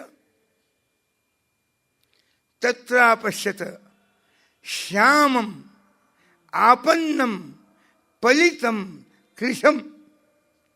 ವರ್ಣ ಮಾಡ್ತಾರೆ ಭೀಷ್ಮಾಚಾರ್ಯರಿಗೆ. ಸ್ವಲ್ಪ ಕಪ್ಪಿದ್ದ ಬ್ರಾಹ್ಮಣ, ಶ್ಯಾಮಂ, ಏನೋ ಮಾರಿ ಮೇಲೆ ಏನೋ ಒಂದು ಕಷ್ಟದ ನೋವಿನ ಅನುಭವದ ಚಿಂತಾಗ್ರಸ್ತವಾಗಿತ್ತು ಮುಖ. ಆಪನ್ನಂ ಫಲಿತಂ, ಮೈಯೆಲ್ಲ ನೀರಿಗೆ ಬಿದ್ದಿದ್ದು, ಸ್ವರ್ಗಿದ್ರು. ಕೃಶಂ, ಭಾಳ ಕೃಷಿ ಆಗಿದ್ರು. ಇಂಥವ್ರಿದ್ರು ನೋಡ್ರಿ ಅಂತ ನಕ್ಕು ಬಿಟ್ಟು ಭೀಷ್ಮಾಚಾರ್ಯರು. ನಮ್ಮ ಕ್ಲಾಸ್ಮೇಟು ದ್ರೋಣಾಚಾರ್ಯರು. ಒಂದು ಸಣ್ಣ ಅವಮಾನ ಆಯ್ತು. ಅದು ಬರೀ ಮನಸ್ಸಿನ ಮೇಲೆ ಪರಿಣಾಮ ಮಾಡಲಿಲ್ಲ, ದೇಹದ ಮೇಲೆಯೂ ಪರಿಣಾಮ ಮಾಡಿದೆ. ಮಾಡ್ಕೋಬಾರ್ದು. ಯಾವ ಪರಿಸ್ಥಿತಿ ಮಾನೋ ಅವಮಾನೋ ಆಗಿಂದಾಗ ಮರ್ತು ಬಿಡಬೇಕು. ದೇಹದ ಮೇಲೆ ಮನಸ್ಸಿನ ಮೇಲೆ ಪರಿಣಾಮ ಮಾಡಿದರೆ ಆ ಕೊರಗು ನಮ್ಮನ್ನು ಎಷ್ಟು ಕೃಷಿ ಮಾಡ್ತದೆ. ನೀ ಏನು 4 ಲಕ್ಷಣ ಹೇಳಿ ಇದು ನೋಡು, ನನಗೆ ನೆನಪಾತು. ನನಗೆ ಬರೋಬ್ಬರ ಆ ವ್ಯಕ್ತಿ ಪಿಕ್ಚರೇ ಬಂತು, ನಮ್ಮ ದ್ರೋಣ ಅಂತ ಹೇಳ್ಬಿಟ್ರು. ಹಿಂಗೆ ಬದುಕಿನ ಪರಿಸ್ಥಿತಿಗಳು ಯಾರು ಮನಸ್ಸಿನ ಮೇಲೆ ವಿಚಾರ ಮಾಡಬಾರ್ದು. ಇದೇ ನಾವು ಮಾಡುವ ಆಧ್ಯಾತ್ಮಿಕ ಸಾಧನ. ನಿಜವಾಗಿಯೂ ಆ ವ್ಯಕ್ತಿ ಆಧ್ಯಾತ್ಮಿಕ ಮಾರ್ಗದೊಳಗೆ ಬಹಳ ಮುಂದುವರೆದಾನ ಅನ್ನಲಿಕ್ಕೆ ಏನು ಸಂಕೇತ ಅಂದ್ರೆ, ಏನು ಬೇಕಾದಾಗಲಿ ಪ್ರಳಯ ಆಗಲಿ ಜಗತ್ತಿಂದು ಒಂದೇ ರೀತಿಯಾಗಿರ್ತಕ್ಕ ಸಮಾಧಾನ ಇರಬೇಕು ಮಾನಸಿಕವಾಗಿ. ಅದು ಖರೆ ತತ್ವಜ್ಞಾನಿಯ ಲಕ್ಷಣ. ಇದು ಏರುವುದು ಇಳಿಯುವುದು, ಜಗಳ, ತೋಟಿ, ಅಸಮಾಧಾನ, ಅತೃಪ್ತಿ ಇವು ಯಾವುವು ನಿಜವಾದ ಆಧ್ಯಾತ್ಮಿಕವಾದಿಯ ಆಧ್ಯಾತ್ಮಿಕ ಯೋಗದೊಳಗೆ ಮುಳುಗಿದ ವ್ಯಕ್ತಿಯ ಲಕ್ಷಣಗಳೇ ಅಲ್ಲ. ನಾವಿನ್ನೂ ಸಾಧನ ಅವಸ್ಥಾದಾಗಿದ್ದೀವಿ, ಹಿಂಗಾಗಿ ನಾವೇನು ಆ ಲಕ್ಷಣ ಒಮ್ಮಿಗೆ ನಮಗೆ ಬರುವುದಿಲ್ಲ ಮತ್ತು ಬೇರೆ. ಅದು ಇದನ್ನು ಗುರಿ ಇರ್ಬೇಕಿದು. ಇಂದಲ್ಲ ನಾಳೆ ಜೀವನದಾಗ ಒಂದು ಸ್ಥಿತಪ್ರಜ್ಞ, ಬ್ಯಾಲೆನ್ಸ್ಡ್ ಮೈಂಡ್, ಸಮತೋಲಿತವಾದ ಜೀವನ ಇರಬೇಕು. ತಿಳುವಳಿಕೆ ವಿವೇಕ ಹೆಚ್ಚಾದ್ರೆ ಬದುಕು ಬಹಳ ಸಮತೋಲಿತ ಆಗಿರ್ತದೆ. ಅಲ್ಲಿ ಏನು ಬಂದದ ಪರಿಸ್ಥಿತಿ ಸಮಾಧಾನದಿಂದ ಇರಬೇಕು. ಅಂದರೆ ಸಮತೋಲಿತ ಮನಸ್ಸಿರ್ತದೆ. ಡೀಸೆಲ್ ಏರಿಸಿದ್ರೂ ಒದ್ದಾಡ್ತಾನೆ, ಡೀಸೆಲ್ ಇಳಿಸಿದ್ರೂ ಒದ್ದಾಡ್ತಾನೆ. ಡೀಸೆಲ್ ಏರಿಸಿದ್ರೆ ಗ್ರಾಹಕರಿಗೆ ಒದ್ದಾಟ, ಡೀಸೆಲ್ ಇಳಿಸಿದ್ರೆ ಪೆಟ್ರೋಲ್ ಬಂಕ್ ಮಾಲಕನ ಒದ್ದಾಟ. ನಾನು ಹೆಚ್ಚಿನ ರೇಟ್ದಿಂದ ಖರೀದಿ ಮಾಡಿದ್ದೆ, ಈಗ ಒಮ್ಮೆಲೆ ಇಳಿಸಿಬಿಟ್ಟಾರೆ, ನಾನು ನುಕ್ಸಾನ ಆಯ್ತು ಅಂತ ಅವಂಗ ಅಭಿಪ್ರಾಯ. ಅದೊಂದು ಕಥೆ ಬಂದದ್ದು. ಒಬ್ಬಗೆ 2 ಹೆಣ್ಮಕ್ಳಿದ್ರು. ಒಬ್ಬನ ಕುಂಬಾರಿಗೆ ಕೊಟ್ಟಿದ್ರು, ಇನ್ನೊಬ್ಬರಿಗೆ ರೈತರಿಗೆ ಕೊಟ್ಟಿದ್ದಾಗ. ಮಗಳ ಮನೆಗೆ ಹೋದ ಕುಂಬಾರ ಮನೆಗೆ, ಏನು ಆರಾಮಿದ್ದೀನು ಅಂತ. ಆರಾಮಿದ್ದೀಯಪ್ಪ, 100 ಗಡಿಗೆ ಎಲ್ಲ ತಯಾರು ಮಾಡಿ ಒಣಾಕ್ತೀವಿ, ಯಾಕೋ ಮಾಡಿ ಬಂದದ, ಇನ್ನೊಂದು 10 ದಿವಸ ಮಳೆ ಆಗಲಿಲ್ಲ ಅಂದರೆ ಭಾಳ ಆರಾಮಿರ್ತದೆ ಅಂತ ಆ ಹೆಣ್ಮಗ ಹೇಳಿ. ಇನ್ನೊಬ್ಬ ಮಗಳ ಮನೆಗೆ ಬಂದ, ನೀನು ಆರಾಮಿದ್ದೆ ಅಂತ. ಏನು ಆರಾಮ, ಅವೇನೋ ಸ್ವಲ್ಪ ಮಳೆ ಆಯ್ತು, ಹಂಗಾರೆ ಬಿತ್ತಿ ಮಾಡೋಣ ಅಂತ ಬರ ಬಿತ್ತು ಬಿಡ್ತೀವಿ, ಇಷ್ಟಿಷ್ಟೇ ಮಳೆ ಹೊಡೆದಾವ, ಮಳೆ ಬರುವಲ್ತು, ಲಘೂನಿ ಎಷ್ಟು ಮಳೆ ಬರ್ತದೆ ಅಷ್ಟು ನಮ್ಮ ಬಿತ್ತಿದ ಬೀಜ ಬದುಕ್ತಾವ, ನಮ್ಮ ಉಪಜೀವನಕ್ಕೊಂದು ಸಾಧನ ಆಗ್ತದಂತ. ಆಕೆ ಮಳೆ ಈಗಿಂದೀಗ ಬರಬೇಕು ಅಂತ ಆಕೆ ಅಪೇಕ್ಷೆ, 15 ದಿವಸ ಮುಂದೆ ಹೋಗ್ಬೇಕು ಅಂತ. ಈ ಕುಂಬಾರನ ಹಿಂಗೆ ಜೀವನದಾಗ ಎಲ್ಲಾದ್ರೂ ಪರಿಸ್ಥಿತಿ ಹಿಂಗೆ ಇರ್ತದೆ. ಕಸಿ ಇದೆ ಅಷ್ಟೇ. ಅದು ಕುಂಬಾರನ ಒಬ್ಬರೇ ಅಂದರೆ ಹಂಗೆ ನಮ್ಮ ಭಾವನೆಗಳು, ನಮ್ಮ ಸ್ಥಿತಿಗಳು. ಒಂದು ಕುಂಬಾರ ಒಬ್ಬ ರೈತಕ್ಕೆ ಕೊಟ್ಟಿವಿ ಅಷ್ಟೇ ನಮ್ಮ ಸಾಂಕೇತಿಕವಾಗಿ. ಹಾಗೆ ಅಂತಾನೆ ಕಚ್ಚಿದ್ವಿಜವರ ಶ್ರೇಷ್ಠ. ಅದಕ್ಕೆ ಯಾವಾಗಲೂ ಪರಿಸ್ಥಿತಿಗೆ ಹೊಂದ್ಕೊಂಡಿರ್ಬೇಕು ನಾವು. ಹಿಂಗಾಯ್ತೆ ಹಿಂಗಾಗಲಿ, ಹಾಗಾಯಿತೆ ಇನ್ನು ಹಾಗೇ ಆಗಲಿ, ಹೀಗಾಯಿತೆ ಇನ್ನು ಹೀಗೆ ಆಗಲಿ, ಹಾಗೂ ಹೀಗೂ ಎರಡೊಂದಾಗಲಿ, ನಿನ್ನ ಚಿತ್ತ ಎನ್ನ ಭಾಗ್ಯ. ನಿನ್ನ ಮನಸ್ಸಿಗೆ ಬಂದಿದ್ದೇ ನಮ್ಮ ಭಾಗ್ಯ.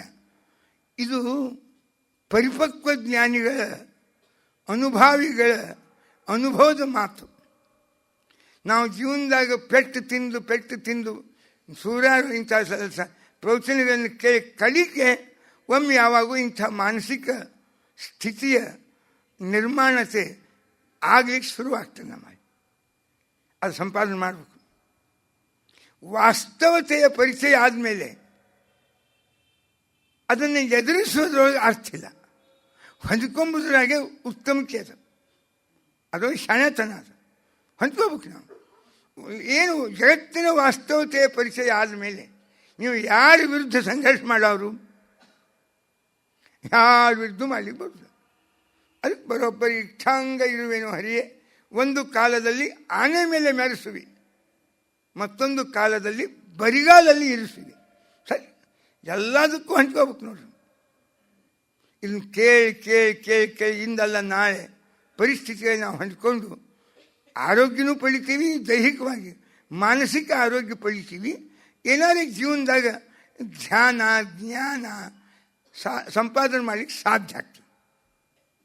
ಇಲ್ಲ ಇದರೊಳಗೆ ಈ ಸಂಘರ್ಷದಾಗೆ ಇಡೀ ಬದುಕು ಕಳೆದವರಿಗೆ ಇಲ್ಲ ಆರೋಗ್ಯವೂ ಇರುವುದಿಲ್ಲ, ದೈಹಿಕವಾಗಿ ಆರೋಗ್ಯ ಇರುವುದಿಲ್ಲ, ಮಾನಸಿಕ ಆರೋಗ್ಯವೂ ಇರಲಿಲ್ಲ. ದೈಹಿಕ ಆರೋಗ್ಯ ಈ ಟೆನ್ಷನ್ ಶುರುವಾಗ್ತಾವೆ, ಅವಕ್ಕೆ ಬಿ ಪಿ ಶುಗರು, ಅವ್ರ ಸಂತಾನ.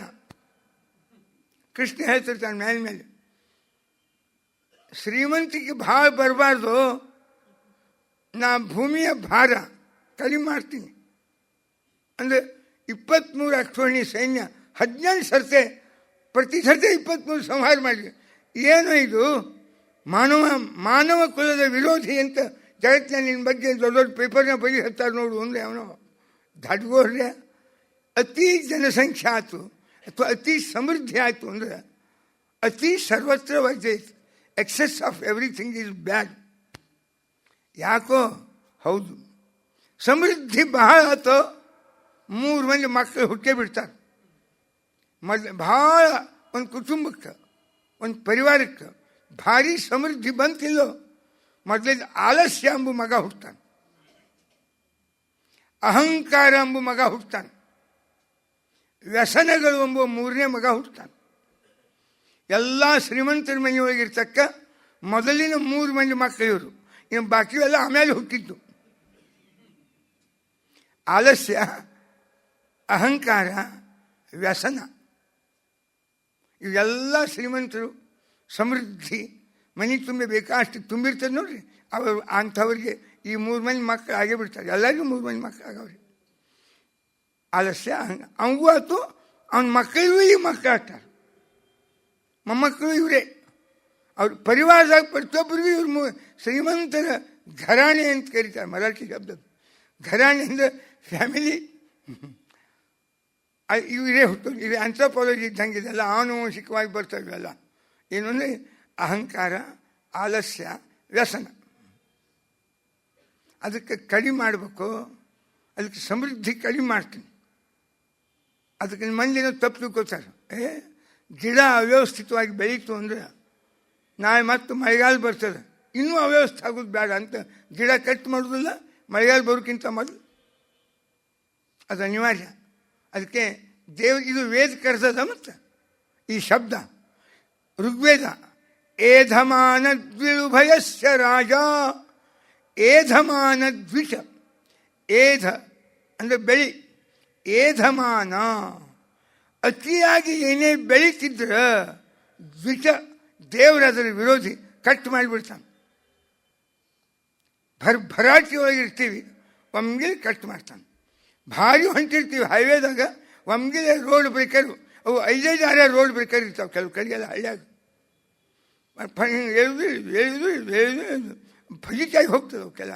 ಯಾಕಂದರೆ ನಮ್ಮ ವೇಗ ಕಡಿಮೆ ಮಾಡಬೇಕು ರೋಡ್ ಬ್ರೇಕ್. ಅದಕ್ಕೆ ದೇವ್ರು ಆಗಾಗ ಎಲ್ಲರ ಜೀವನದಾಗ ಭಾರತಿ ಭರಾಟಿ ಒಳಗೆ ಇಂಥ ಒಂದು 7-8 ರೋಡ್ ಬ್ರೇಕರ್ ಇರ್ತಾವೆ ನೋಡ್ರಿ. ಅವು ಕಿಕ್ಕಿ ಒದ್ದಾಡಿ ಹೋಗ್ತದೆ ಮಂದಿ, ಅಂಥವ್ರು ನಿರ್ಮಾಣ ಮಾಡಿರ್ತಾನೆ ದೇವರು. ನೀವು ಹಾಗೆ ಹೊಂಟ್ರಿ ಫಟ್ ಅಂತ ಬೆಳಿತಾವೆ ಅವೆಲ್ಲ ಆ ರೋಡ್ ಬ್ರೇಕರ್ಗಳು. ಬರೋಬ್ಬರಿ ದೇವ್ರು ತಳಿತಾನೆ. ಅದಕ್ಕೆ ಏಧಮಾನ ದ್ವಿಳುಭಯಸ್ಯ ರಾಜ ಚೋಷ್ಕೂಯತೆ ವಿಷ ಇಂದ್ರೋ ಮನುಷ್ಯಾನ್ ಅಂತ ಋಗ್ವೇದ. ಅದಕ್ಕೆ ದೇವರು ಬಹಳ ಯಾರನ್ನು ಬೆಳೆಸೋದಿಲ್ಲ, ಬೆಳೆಸಿದ ಮೇಲೆ ಇಳಿಸ್ತಾನೆ, ಇಲ್ಲ ಬೆಳೀಲಿಕ್ಕೆ ವಿಘ್ನ ಮಾಡಿಕೊಡ್ತಾನೆ. ಅದೆಲ್ಲ ಬರೋಬ್ಬರಿ ಯೋಗ್ಯವಾದ ಉಪಾಯಗಳೇ, ಅದು ಭಗವಂತನದು ಅಂತ ಅನ್ನೋ ದೃಷ್ಟಿಯಿಂದ. ಅದಕ್ಕೆ ನೀವು ಅಂತಾನು ಸಂತುಷ್ಟೋ ಯರಿಹಿ ವರ್ತೇತ ಬ್ರಾಹ್ಮಣೋ ಏನಕ್ಕೇನಚಿತ. ಒಬ್ಬ ಜ್ಞಾನಿ ಏನಕ್ಕೇನಚಿತ, ತಿನ್ಲಿಕ್ಕಿರದೇ ಇರಲಿ, ಸಂತೋಷದಿಂದ ಇರಬೇಕು, ಸಂತುಷ್ಟನಾಗಿರ್ಬೇಕು. ಏನಾಗ್ತದೆ ಸಂತೋಷ ಸಂತೃಪ್ತಿ ಎಂಬುದು ಏನು ಮಾಡ್ತದೆ? ಅಹೀಯಮಾನ ಸ್ವಾಧರ್ಮಾತ್, ನಮ್ಮದೇ ಆದ ಕರ್ತವ್ಯ ಕರ್ಮಗಳಿಂದ ನಾವು ಜಾರಿ ಹೋಗಲಾರದಂತೆ ತಳೀತದೆ. ನಮ್ಮ ಹೊಣೆಗಾರಿಕೆ ಜವಾಬ್ದಾರಿಯನ್ನು ಸರಿಯಾದ ರೀತಿಯಲ್ಲಿ ನಿರ್ವಹಣೆ ಮಾಡಲಿಕ್ಕೆ ಅನುಕೂಲ ಮಾಡಿಕೊಡ್ತದೆ. ಅದು ಯಾವುದು ಅಂದರೆ ಸಂತೃಪ್ತಿ. ಸಮಾಧಾನ ಒಂದು ಇದ್ದಿದ್ದಿಲ್ಲ ಅಂದರೆ ಮನುಷ್ಯ ಯಾವ ವಾಮ ಮಾರ್ಗವನ್ನು ಅವಲಂಬಿಸಿ ಸಂಪಾದನೆಗೆ ಇಳಿತಾನ ಹೇಳಿಕ್ಕೆ ಬರುವುದಿಲ್ಲ. ನಮ್ಮಲ್ಲಿ ಅಧರ್ಮದ ಪ್ರವೇಶ ಆಗುವುದು ಈ ಅಸಂತುಷ್ಟಿಯಿಂದ. ಧರ್ಮ ಜೀವಂತವಾಗಿ ನಮ್ಮೆಲ್ಲರ ಜೀವನದಾಗ ಉಳಿಯೋದು ಈ ಸಂತುಷ್ಟಿ, ಈ ಸಮಾಧಾನದಿಂದ. ಸಂತೃಪ್ತಿ ಇದರ ಅಪೋಸಿಟ್ ಶಬ್ದ ಅಂತ ಒಂದದ ನಮ್ಮಲ್ಲಿತ್ತಲ್ಲ, ಇದರ ವಿರೋಧಿ ಶಬ್ದ ಯಾವುದು ಅಂತ. ಸ್ಥಿರವಾದ ಮನಸ್ಸು, ಅದರ ವಿರುದ್ಧವಾದದ್ದು ಯಾವುದು ಶಬ್ದ? ಚಂಚಲ ಅಂತ ಕರಿತೀವಿ. ಹಂಗೆ ಸಂತುಷ್ಟಿ ಎಂಬುವ ಶಬ್ದದ ವಿರುದ್ಧ ಶಬ್ದ ಯಾವುದು ಅಂದರೆ ಲೋಭ, ಆಶಾ, ಅಸಂತೃಪ್ತಿ ಅಂತ ಅರ್ಥ. ಸಂತೃಪ್ತಿ ಇರ್ಬೇಕು. ಭಾಳ ದೊಡ್ಡದಿದು. ಸಂಪಾದನೆ ಮಾಡೋದು ಬಹಳ ಕಷ್ಟ. ಏನು ಬಂದರೂ ದೇವ್ರು ಬೇಕಾದಷ್ಟು ಕೊಟ್ಟಿರ್ತಾನೆ. ನಾವು ಕಲಿತಿದ್ವಿ ಬಾಂಬೆದಾಗ.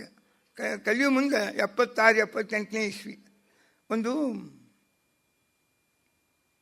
ಕೋಟ ಅಂತದ, ಶ್ರೀಹರಿಕೋಟ. ಅದೊಂದು ದೊಡ್ಡ ಫ್ಯಾಕ್ಟ್ರಿ, ಪದಂಪತ್ ಸಿಂಘಾನಿಯಾ ಅಂತ. ಅವನದೊಂದು ದೊಡ್ಡ ಕೆಮಿಕಲ್ ಫ್ಯಾಕ್ಟ್ರಿ, ಭಾಳ ದೊಡ್ಡದು. ಅದಕ್ಕೆ ಒಬ್ಬ ಡೈರೆಕ್ಟರ್ ಇದ್ದರು, ನಮ್ಮ ಕರ್ನಾಟಕದವರೇ. ಅವ್ರು ಸಹಜ ಬಂದಿದ್ದರು, ಮೇಲೆ ಬರ್ತಿದ್ರು ನಮ್ಮ ಗುರುಗಳ ಹತ್ರ ಕೂತಿದ್ರು. ನಾವು ಆರಾಮಿದ್ದಿರಲಿಲ್ಲ, ಎಲ್ಲ ಆರಾಮಿದ್ರು. ಏನು ಆರಾಮದ ಸರ್, ಏನು ಯಾವ್ದು ಬಂದು ಸಾಲುವುದೇ ಇಲ್ಲ ಅಂದರು. ಅವ್ರಂದ್ರು, ಪಾಪ 300-400 ಪಗಾರದ ಸ್ಕೂಲ್ನಾಗ ಆರಾಮಿದ್ದಾವ. ಮತ್ತು ನಿಮಗೆ ಈಗಿನ ಕಾಲಕ್ಕೆ ಅಂದ್ರೆ ಆಗಿನ ಕಾಲಕ್ಕೆ 25,000 ರೂಪಾಯಿ ಪಗಾರ ಇತ್ತು. 35 ವರ್ಷದ ಹಿಂದೆ 25,000 ರೂಪಾಯಿ ಪಗಾರ. ಇವತ್ತಂದ್ರೆ 2-3 ಲಕ್ಷ ಮ್ಯಾಲೆ ಇದ್ದಂಗೆ. ಅದು ದೊಡ್ಡ ಪದಂಪತ್ ಸಿಂಘಾನಿಯಾ ಅದ್ರದ್ದೇನು ದೊಡ್ಡ ಫ್ಯಾಕ್ಟ್ರಿ ಮಾಲಕ, ಇದು ಡೈರೆಕ್ಟರ್ ಇದ್ದೀರಿ, ನಿಮ್ಗೆ ಹಿಂಗೆ ಏನು ಸಾಲುವುದೇ ಇಲ್ಲ ಸರ್. ನಮ್ಮ ಮಗೊಂದು ಕಾರ್ ಕೊಡ್ಸೀನಿ, ನಮ್ಮ ಮಗಳಿಗೊಂದು ಕಾರ್ ಕೊಡ್ಸೀನಿ, ನಂದೊಂದು ಕಾರು, ಇವೆಲ್ಲನೂ ಮೇಂಟೈನ್ ಮಾಡಬೇಕು. ಮನೆಯಾಗೆಲ್ಲ AC ಅದ, ಫ್ರಿಜ್ ಅದ, ಅವನ್ನೆಲ್ಲ ಮೇಂಟೈನ್ ಮಾಡಬೇಕು. ಮತ್ತು ಮನೆಯೊಳಗೆ ಮತ್ತು ಪರಿವಾರ ಆಳು ಹೋಳು ಮನೆಯೊಳಗೆ ದುಡಿಲಿಕ್ಕೆ ಅವನ್ನೆಲ್ಲ ಮೇಂಟೈನ್ ಮಾಡಬೇಕು. ನೀನು ನಮ್ಮ ಸೊಸಿ ಕೇಳಿದ್ಲು, ಒಂದು 10 ತೊಲೆ ಬಂಗಾರ ತೋಗ್ತೀನಿ ಅಂತ. ಹೋಗ್ತೀನಿ, 10 ತೊಲೆ ಬಂಗಾರ ಕೊಡಿಸಿದೆ. ಈ ತಿಂಗಳ ಮಗಳು ಕೇಳಿ ಹೇಳ್ತಾಳೆ. ಹೀಗಾಗಿ ಇವು ಸಾಲುವುದೇ ಇಲ್ಲ ಏನು ಬಂದರು ಅಂತ. ಊರು ಕೆಟ್ಟವರಿಗೆ ಇಷ್ಟೆಲ್ಲ ನಿಮ್ಗೆ ಅಸಂತೃಪ್ತಿ ಮೂಡಿದರೆ ದೇವ್ರು ತಿಂಗಳ ಕೋಟಿ ರೂಪಾಯಿ ಕೊಟ್ಟು ಸಾಲುವುದಿಲ್ಲ. ಹಣ ಸಾಕು ಅನಿಸೋದು ಹೊರಗಿನಿಂದ ಅಲ್ಲ, ನಿಮ್ಮ ಒಳಗಿನಿಂದ ಬರ್ಬೇಕದು. ನಿಮ್ಗೆ ಏನು ಕೊಟ್ಟಾನ ದೇವ್ರ ತೃಪ್ತಿ ಇರಬೇಕು ಅಂತಾನೆ. ಅಂದರೆ ನಿಮ್ಮದೇ ಆದ ಮೌಲ್ಯ, ಆದರ್ಶ, ಸಿದ್ಧಾಂತ, ತತ್ವ, ಶುದ್ಧ ಪ್ರಾಮಾಣಿಕವಾದ ಜೀವನದ ದಾರಿಯಿಂದ ನೀವು ದೂರ ಸರಿಯುವುದಿಲ್ಲ. ಇದನ್ನು ಬಿಟ್ಟು ಅಸಂತೃಪ್ತಿ ಬಂತು. ಕನಕದಾಸ ಹೇಳ್ಯಾರ, ಕಂಡವರಿಗೆ ಅಲ್ಪರಿದು ಬೇಡಿ ಬೆಂಡಾದೆ ನಿನ್ನ ಅಂಗಡಿ ತೊರೆದು ಅಂತ ಕನಕದಾಸರು. ಅದು ಒಂದು 24 ಕೇಶವನಾರಾಯಣ ಒಂದೊಂದು ಪದ್ಯ ಮಾಡ್ಯಾರ, ಭಾಳ ಚಂದ ಮಾಡ್ಯಾರ. ಅದಕ್ಕೆ ಕಂಡವರಿಗೆ ಅಲ್ಪರಿದು ಬೇಡಿ ಬೆಂಡಾದೆ ನಿನ್ನ ಅಂಗಡಿ ತೊರೆದು ಅಂತ. ಹಂಗೆ ಜೀವನದಾಗ ಏನು ಕೊಟ್ಟಾನ ತೃಪ್ತಿಯಿಂದ ಇರಬೇಕು ಅಂತಾನ. ಅಹೀಯಮಾನ ಸ್ವಾಧರ್ಮ. ನೀವು ಏನು ಅಸಂತೃಪ್ತಿ ಬಂತೋ ಯಾರ ಜೀವನದ ಯಾವ ಧರ್ಮವೂ ಉಳಿಯುವುದಿಲ್ಲ. ಅಸಂತುಷ್ಟ ಸುಖಂ ವಿಪ್ರ ನಾಪ್ನೋತ್ಯಪಿ ಸುರೇಶ್ವರ. ಯಾವ ವ್ಯಕ್ತಿ ನನಗೇನೂ ಸಾಲುವುದಿಲ್ಲ ಅಂತ ಅಸಂತೃಪ್ತಿ ಅದ, ಅವನನ್ನು ಒಯ್ದು ಸ್ವರ್ಗದ ಆಧಿಪತ್ಯ, ಅಮರಲೋಕದ ರಾಜ, ಇಂದ್ರ ಪದವಿಯೊಳಗೆ ಕೂಡಿಸಲಿ. ಮತ್ತು ಈ ಅಳು ತಪ್ಪುವುದೇ ಇಲ್ಲ, ಮತ್ತು ಅಳುವುದೇ ಇದು ಒಬ್ಬ ಸ್ವಭಾವನೆ ಆಗಿರ್ತದೆ. ಕೆಲವರಿಗೆ ಬೇಕಾದು ಕೊಡ್ರಿ, ಇದಮದ್ಯಮಯ ಲಬ್ಧಂ ಇದಂ ಪ್ರಾಪ್ಸೆ ಮನೋರಥಂ, ಹಿಂಗೆ ಅಂತಾರೆ. ಇದಕ್ಕೆ ಲೋಭ ಅಂತಾರೆ. ನನಗೇನಿದು ಬಂದದ ಸರಿ, ಅದು ಅಷ್ಟೇ ನನಗೆ ಯಾಕೆ ಬರಬಾರ್ದು, ಅವ್ರಿಗೆ ಬಂತಲ್ಲ ಅದು ನನಗೆ ಯಾಕೆ ಸಿಗಬಾರ್ದು, ಇನ್ನೊಬ್ಬರಿಗೆ ಬಂದು ಸಿಕ್ಕಿದ್ದು ನನಗೆ ಸಿಗಬೇಕು, ಇನ್ನೊಬ್ಬರಿಗೆ ಸಿಗಬಾರ್ದು. ನನ್ನಲ್ಲಿ ಏನು ಅದು ಯಾವುದು ಖರ್ಚಾಗಬಾರ್ದು. ಇದಕ್ಕೆ ಲೋಭ ಅಂತಾರೆ. ಈ ಲೋಭ ಯಾವಾಗಲೂ ಅಸಂತೃಪ್ತಿಯನ್ನು ಹುಟ್ಟಿಸ್ತದೆ. ತೃಪ್ತಿ ಇದು ಯಾವಾಗಲೂ ಮನುಷ್ಯನನ್ನು ಬಹಳ ಒಳ್ಳೇದು ಮಾಡ್ತದೆ. ಅದು ಇರ್ಬೇಕ್ರಿ. ಅಕಿಂಚನೋಪಿ ಸಂತುಷ್ಟ ಶೇತೆ. ಅಬ್ಜಾಧಿಪತಿ ನಿದ್ರೆನೇ ಹತ್ತುದಿಲ್ಲ ನಮ್ಗೆ. ಇವ ಅತಿ ಅಕಿಂಚನ. ಏನು ಕಿಂಚನ ಅಂದ್ರೆ ಕಿಂಚನ, ಕಾಂಚನ, ಕಂಚಾಣ ಅಂತ ಹೇಳ್ತಾರೆ ನೋಡಿ, ಸಂಸ್ಕೃತ ಶಬ್ದಗಳವೆಲ್ಲ. ಅಕಿಂಚನ, ನ ಕಿಂಚನ, ಸ್ವಲ್ಪ ಹಣ ಇಲ್ಲದೇ ಇದ್ದವನು, ಬಡವ, ಶೇತೆ, ಆರಾಮ ಮಲ್ಕೊಂಡಿರ್ತಾನವ. ನೋಡ್ತಿರ್ತೀರಿ ಹೊಲದಾಗ ಬೀಜೊಳಗೆ ಹೋಗುವಾಗ ಪಕ್ಕದೊಳಗೆ ಬೇಕಾದಷ್ಟು ಮಂದಿ ಸುಖವಾಗಿ ನಿದ್ರೆ ಮಾಡ್ತಿರ್ತಾರೆ. ನಮ್ಮ ಕಾಡ್ತನಕ ಬೇಕಾದ AC ಇರ್ತಾವೆ, ಪಲ್ಲಂಗಿರ್ತಾವೆ, ಏನು ಬೇಕಾದ ಹಾಕ್ಕೊಂಡಿರ್ತಾರೆ, ನಿದ್ದೆನೇ ಬರ್ತದೆ. ಅದಕ್ಕೆ ತೃಪ್ತಿ ನಮ್ಮ ಇಡೀ ಜೀವನದ ಎಲ್ಲ ವ್ಯವಸ್ಥೆಯನ್ನು ನಿರ್ವಹಣೆ ಮಾಡ್ತದೆ. ಅಸಂತೃಪ್ತಿ ನಮ್ಮೆಲ್ಲ ಇಂದ್ರಿಯಗಳಲ್ಲಿ ಒಂದು ಉದ್ವೇಗ, ಆಕ್ರೋಶ, ಅಸಮಾಧಾನ, ಅತೃಪ್ತಿ, ವಿಷಾದವನ್ನು ಉಂಟು ಮಾಡ್ತದೆ. ಅದಕ್ಕೆ ಸಂತೃಪ್ತಿ ಭಾಳ ದೊಡ್ಡದಿರ್ಬೇಕು. ಸುಮ್ಮನೆ ಏನು ತಂದಿರಿ ಮದುವೆ ಪತ್ರ ಕೊಡ್ರಿ ಹೋಗ್ರಿ ಅಂತ ಕಳಿಸ್ಬೇಕಾಯ್ತು ಕೃಷ್ಣಗೆ.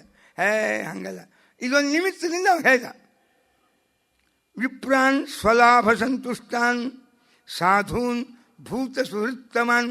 ಎಲ್ಲ ಜೀವರಾಶಿಗಳ ಬಗ್ಗೆ ಉತ್ತಮವಾದ ಪ್ರೀತಿ, ಪರೋಪಕಾರ, ಸ್ವಲಾಭ ಸಂತುಷ್ಟಾನ್.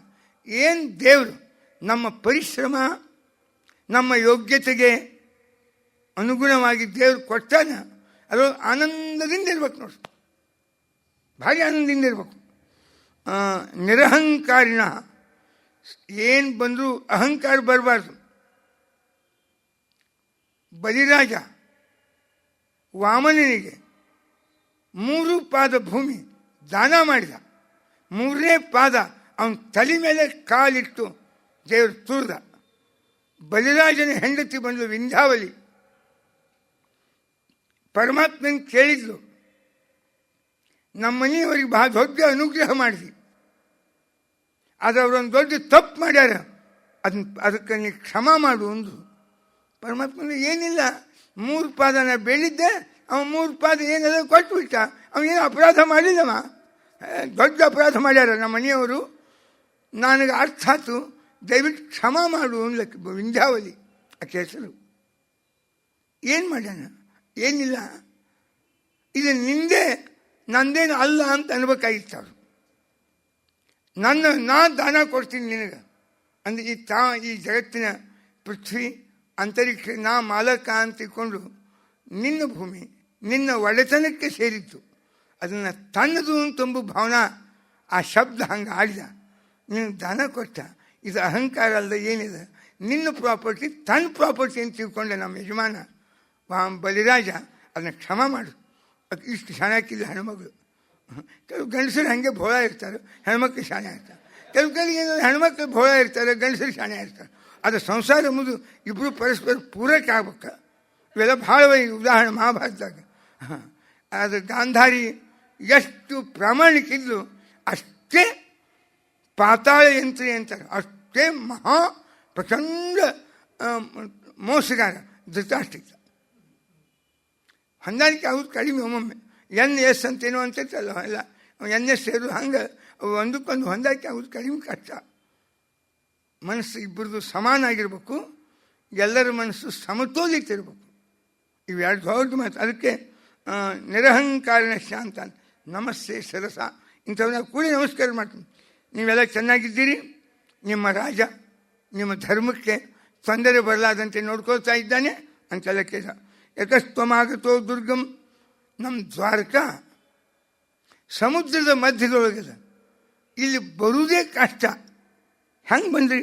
ಯತಃ ತ್ವಂ ಆಗತಃ ದುರ್ಗಂ ನಿಸ್ತೀರ್ಯ. ಈ ದುರ್ಗ, ಈ ಸುತ್ತಲೂ ಪರ್ವತ, ಸುತ್ತಲೂ ಸಮುದ್ರ ದಾಟಿ ನಮ್ಮನೆ ತನಕ ನೀವು ಬರುವುದು ಅಂದರೆ ಅದು ಕಷ್ಟದ ಕೆಲಸ, ಸುಲಭದ ಮಾತೇನಲ್ಲ. ಹೇಗೆ ಬಂದ್ರಿ ಅಂತ ಕೇಳ. ಆವಾಗ ಸರ್ವಮ್ಮೆ ಬ್ರೂಹಿ ಗುಹ್ಯಂ ಯತ ಒಂದು ಪತ್ರ ಕೊಟ್ಟ. ತದಾದಾಯ ಜಗನ್ನಾಥ ಸ್ಮಿತ ಸುಂದರ ಲೋಚನ. ಪತ್ರ ಕೈಯಾಗಿ ತಗೊಂಡ, ನಗನಗುತ್ತಾ ಓದ್ಲಿಕ್ಕೆ ಶುರು ಮಾಡಿದ ಸಂತೋಷದಿಂದ. ಶ್ರುತ್ವಾ ಗುಣಾನ್ ಭುವನ ಸುಂದರ ಸಂಗಮಾಂಸ್ತೆ.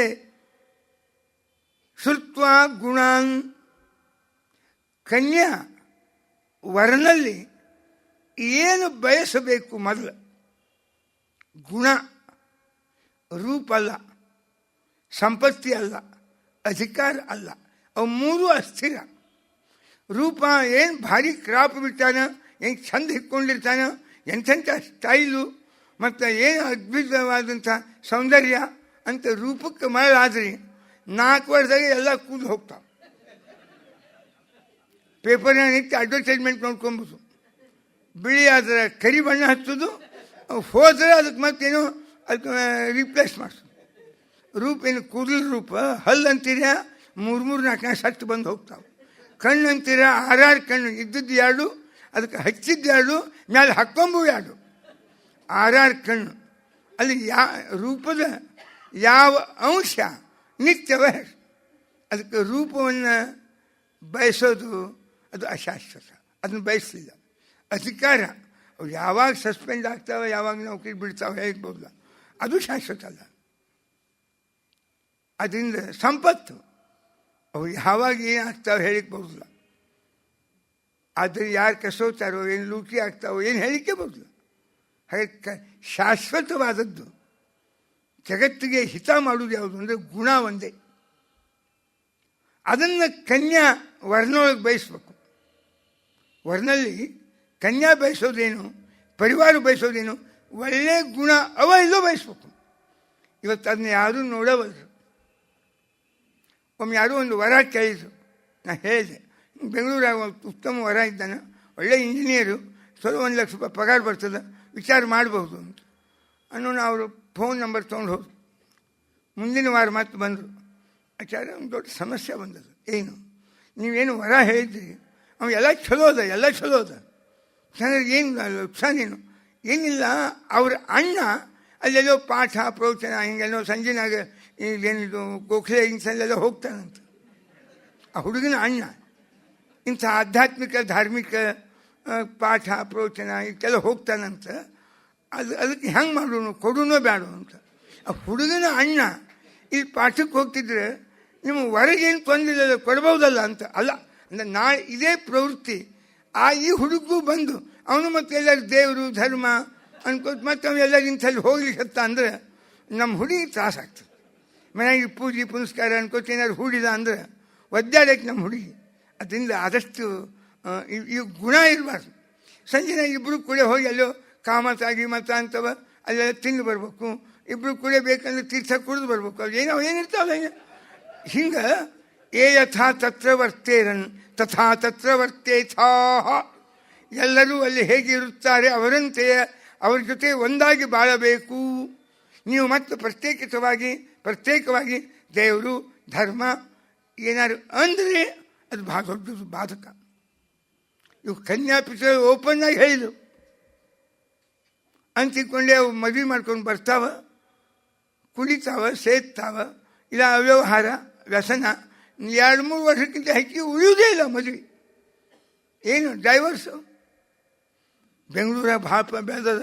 ನಿಮ್ಗೆ ಆಶ್ಚರ್ಯ, ಎಲ್ಲ ವಧುವರ ಸೂಚಕ ಮಂಡಳಿದ್ದು ಒಂದು ಕಮಿಟಿ ಮೀಟಿಂಗ್ ಆಯ್ತು.